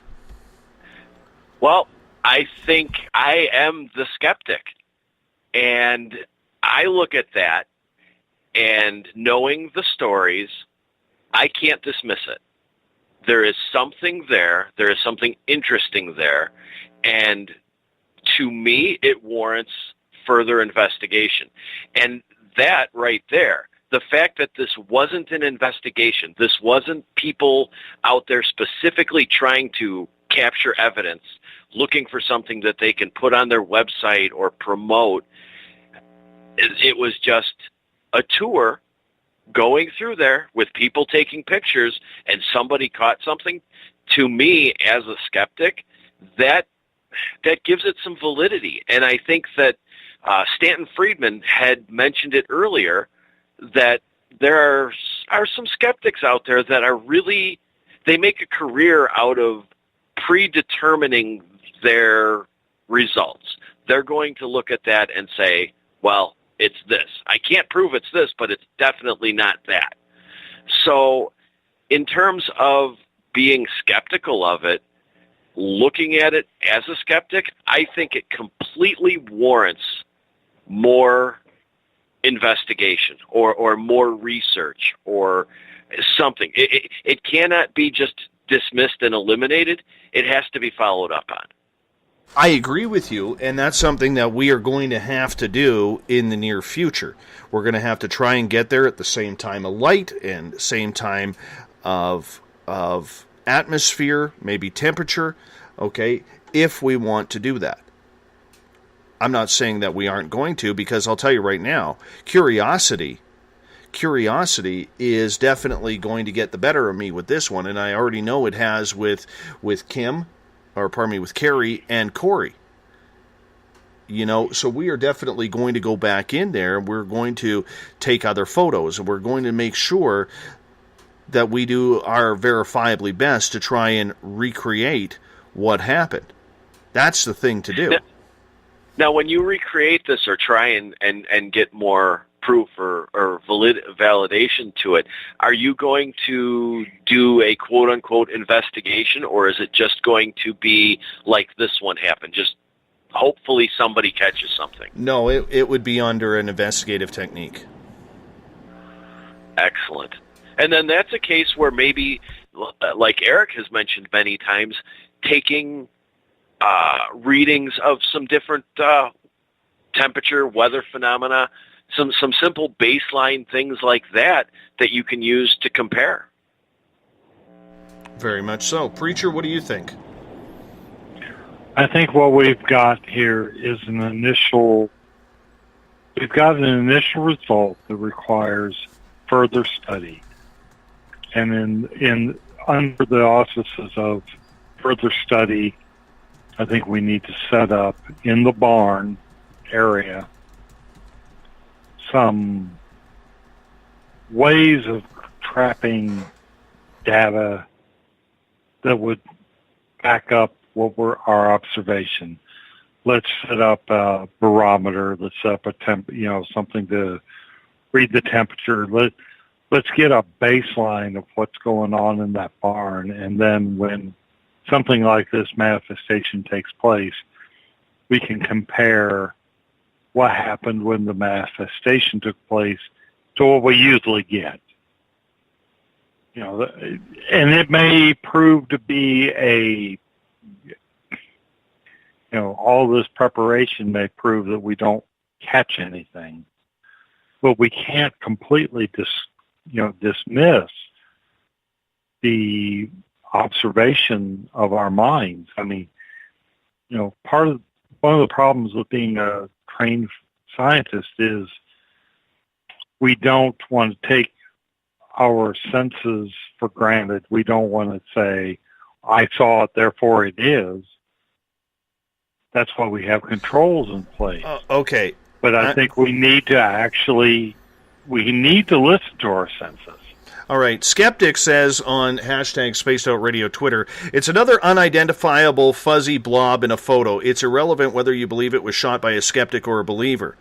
Okay, you're looking at a zoomed-in copy. The original copy of the photo is not blurry. It's not a fuzzy blob or whatever it is. So I highly suggest you check out the actual real photo of that, which I can post at hashtag Spaced Out Radio. If you wish, let me know. All right? So, anyways, this leads to a very important conversation. I mentioned it twice, and I'm curious to get your opinion. As I've stated before, a lot of people do not bring their evidence out to public because they know what they saw, they know what they went through, they know everything, and yet there are people out there who will refute it even though the storyline is the same, like in this case with numerous people. Okay? This is what, in my opinion, is a danger to the paranormal or the supernatural community. Because we don't want to believe. And I will give you an example with that. If there is anything, and the reason why I put that picture out was for two reasons. Number one, I was very excited to see what the reaction would be. All right, and I knew it was coming, and I wasn't disappointed. But number two, I have on my phone a video of a fairy that my daughter caught. It's a 6-second video. The fairy is in it for about 2.5, maybe 3 seconds. And I wanted to test this photo out because the video, I know I will be absolutely hammered on by skeptics. Absolutely hammered. I have let a few people see it. Not many. but I know what's in there. And I can tell you this. It's an original video. I've never touched it. I have never doctored with it. The main reason being, I don't know how. I'm not technically advanced that way. And it gave me, or pardon me, it strengthened my resolve by reading a lot of the comments and people questioning my own credibility on why I will never release it. How many more people out there, Everett, do you think they are that have that smoking gun photo or video that aren't releasing it because they don't want the accusations, because especially from people who are being armchair skeptics in front of their computer? I think there is a ton of evidence out there, potential evidence out there, that is locked away on people's hard drives and in their cameras and on their phones because they don't want to face the ridicule or the questioning. But I think that you're in a position here with this photo to begin to change that. You've put it out there. Let's stand behind it. Let's continue the discussion on this photo. Let's have your tours and groups investigate and see what happens next. And the more you can follow up with this photo and basically meet and address the arguments of other people, and not do it by calling them names or let's not get into an ego fight, but by presenting more coherent discussion, argument, and evidence, I think it could begin to change that tide, at least on spacedoutradio.com, where maybe we can create a safe haven for people to begin to present their evidence. Preacher?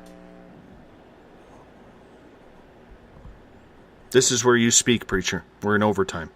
I know. I had to hit my mute button. I agree with Everett 100% on this. So much of what we see in the paranormal is so-and-so took a picture at such a point or such a video at such a point, and we're expected to believe or not to believe. I think the problem is there's a lot of good people out there. I'm thinking of a person of mine that I know at work. I know this person personally. I can't call out their name because her husband would just go off. But she has a home security system. If anything happens at her home, it comes to her cell phone. One day, she got an alarm, and there was something moving through her house. I have seen the pictures. Now, some of you know me, at least through, if not personally, you know me through Spaced Out Radio. And I hope you know I'm a no BS type of person. And there are shadows of translucent beings in her house when this happened. Now, she is all for coming forward and saying, look what happened in my house. Her husband is all, no, we aren't going to talk about this. It didn't happen. There are so many cases like that out there where if we could just get cooperation from the person. I mean, I have seen the photographic evidence. I know this person. The job she is in kind of precludes, I can't give away too much, but she's in a position where her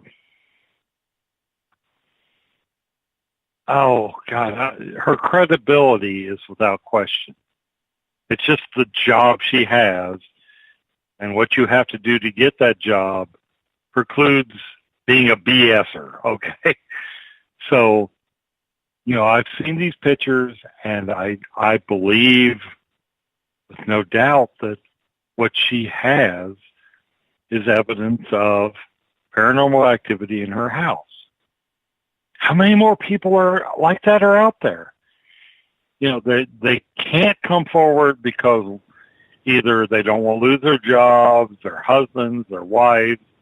Some other factor is acting on them from an outside influence saying, we can't do this. There's proof out there.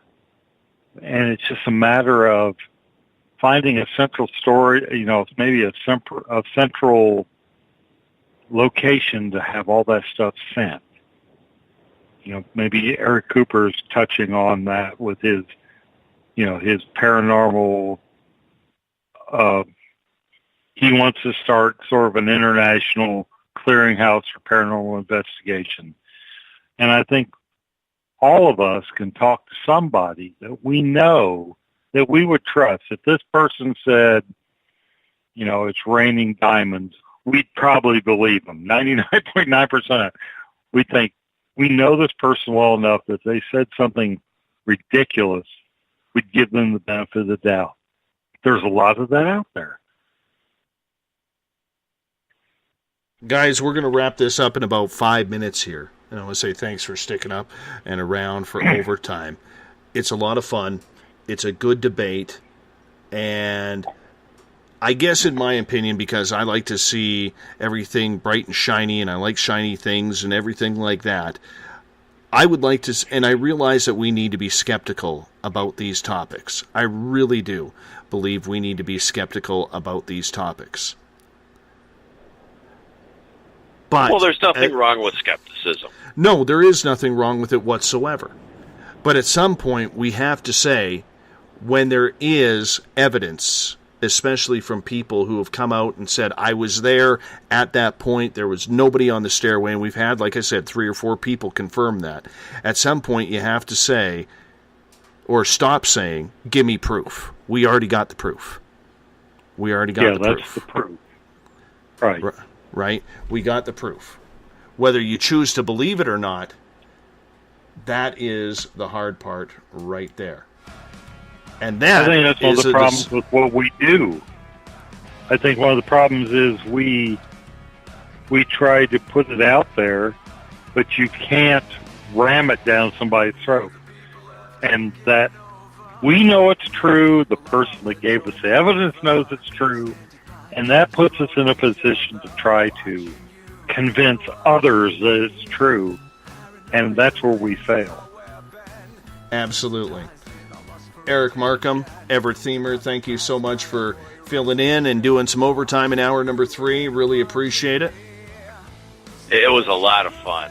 Thanks, guys. This is a fun picture to talk about. Absolutely. And we will update everybody once I get my team together and we go back. Maybe we could do it this weekend. Corey, I know you're listening. We may have to plan a Saturday night here. This is important. I want to say thank you to Stanton Friedman for coming on in hours number 1 and 2, talking everything UFO and Flatwoods Monster. Tomorrow night on the program, we have Shane Sirois coming on. We're going to talk about his paranormal investigations. We're also going to talk about some ET contact he's been having recently. We're going to run the gamut on everything under the paranormal umbrella, starting at 9 p.m. Pacific, midnight Eastern Time at spacedoutradio.com. Mr. Ron Bumblefoot THAL rocking us in the background with Little Brother is Watching. Bumblefoot brings us in and takes us home every single night right here on the Mighty SOR. Want to say thank you to my team, Everett Thiemer and Eric Markham from The Encounter Online, Jolene Lammers and Tim Doyle, Web Design, Catherine James, Social Media, Bob Davis, our great announcer, Kim Gandy, our Director of Business Management, and Leslie Mitchell-Clark from LMC Media. Great to have you all along for the ride, but most importantly, we thank all of you in the SOR Space Travelers Club, on Spreaker, Revolution Radio, and on Twitter at hashtag Spaced Out Radio for making this show very, very fun. Without all of you, it's just not fun at all. Good conversation tonight, everyone. Thank you for sharing the show. Thank you for putting the word out there. That's how we grow bigger and better every night. Because together, my friends, we own the night. Mr. Bumblefoot, we need a favor. Take us home. Talk to you in 21 hours from now. Rock it on out.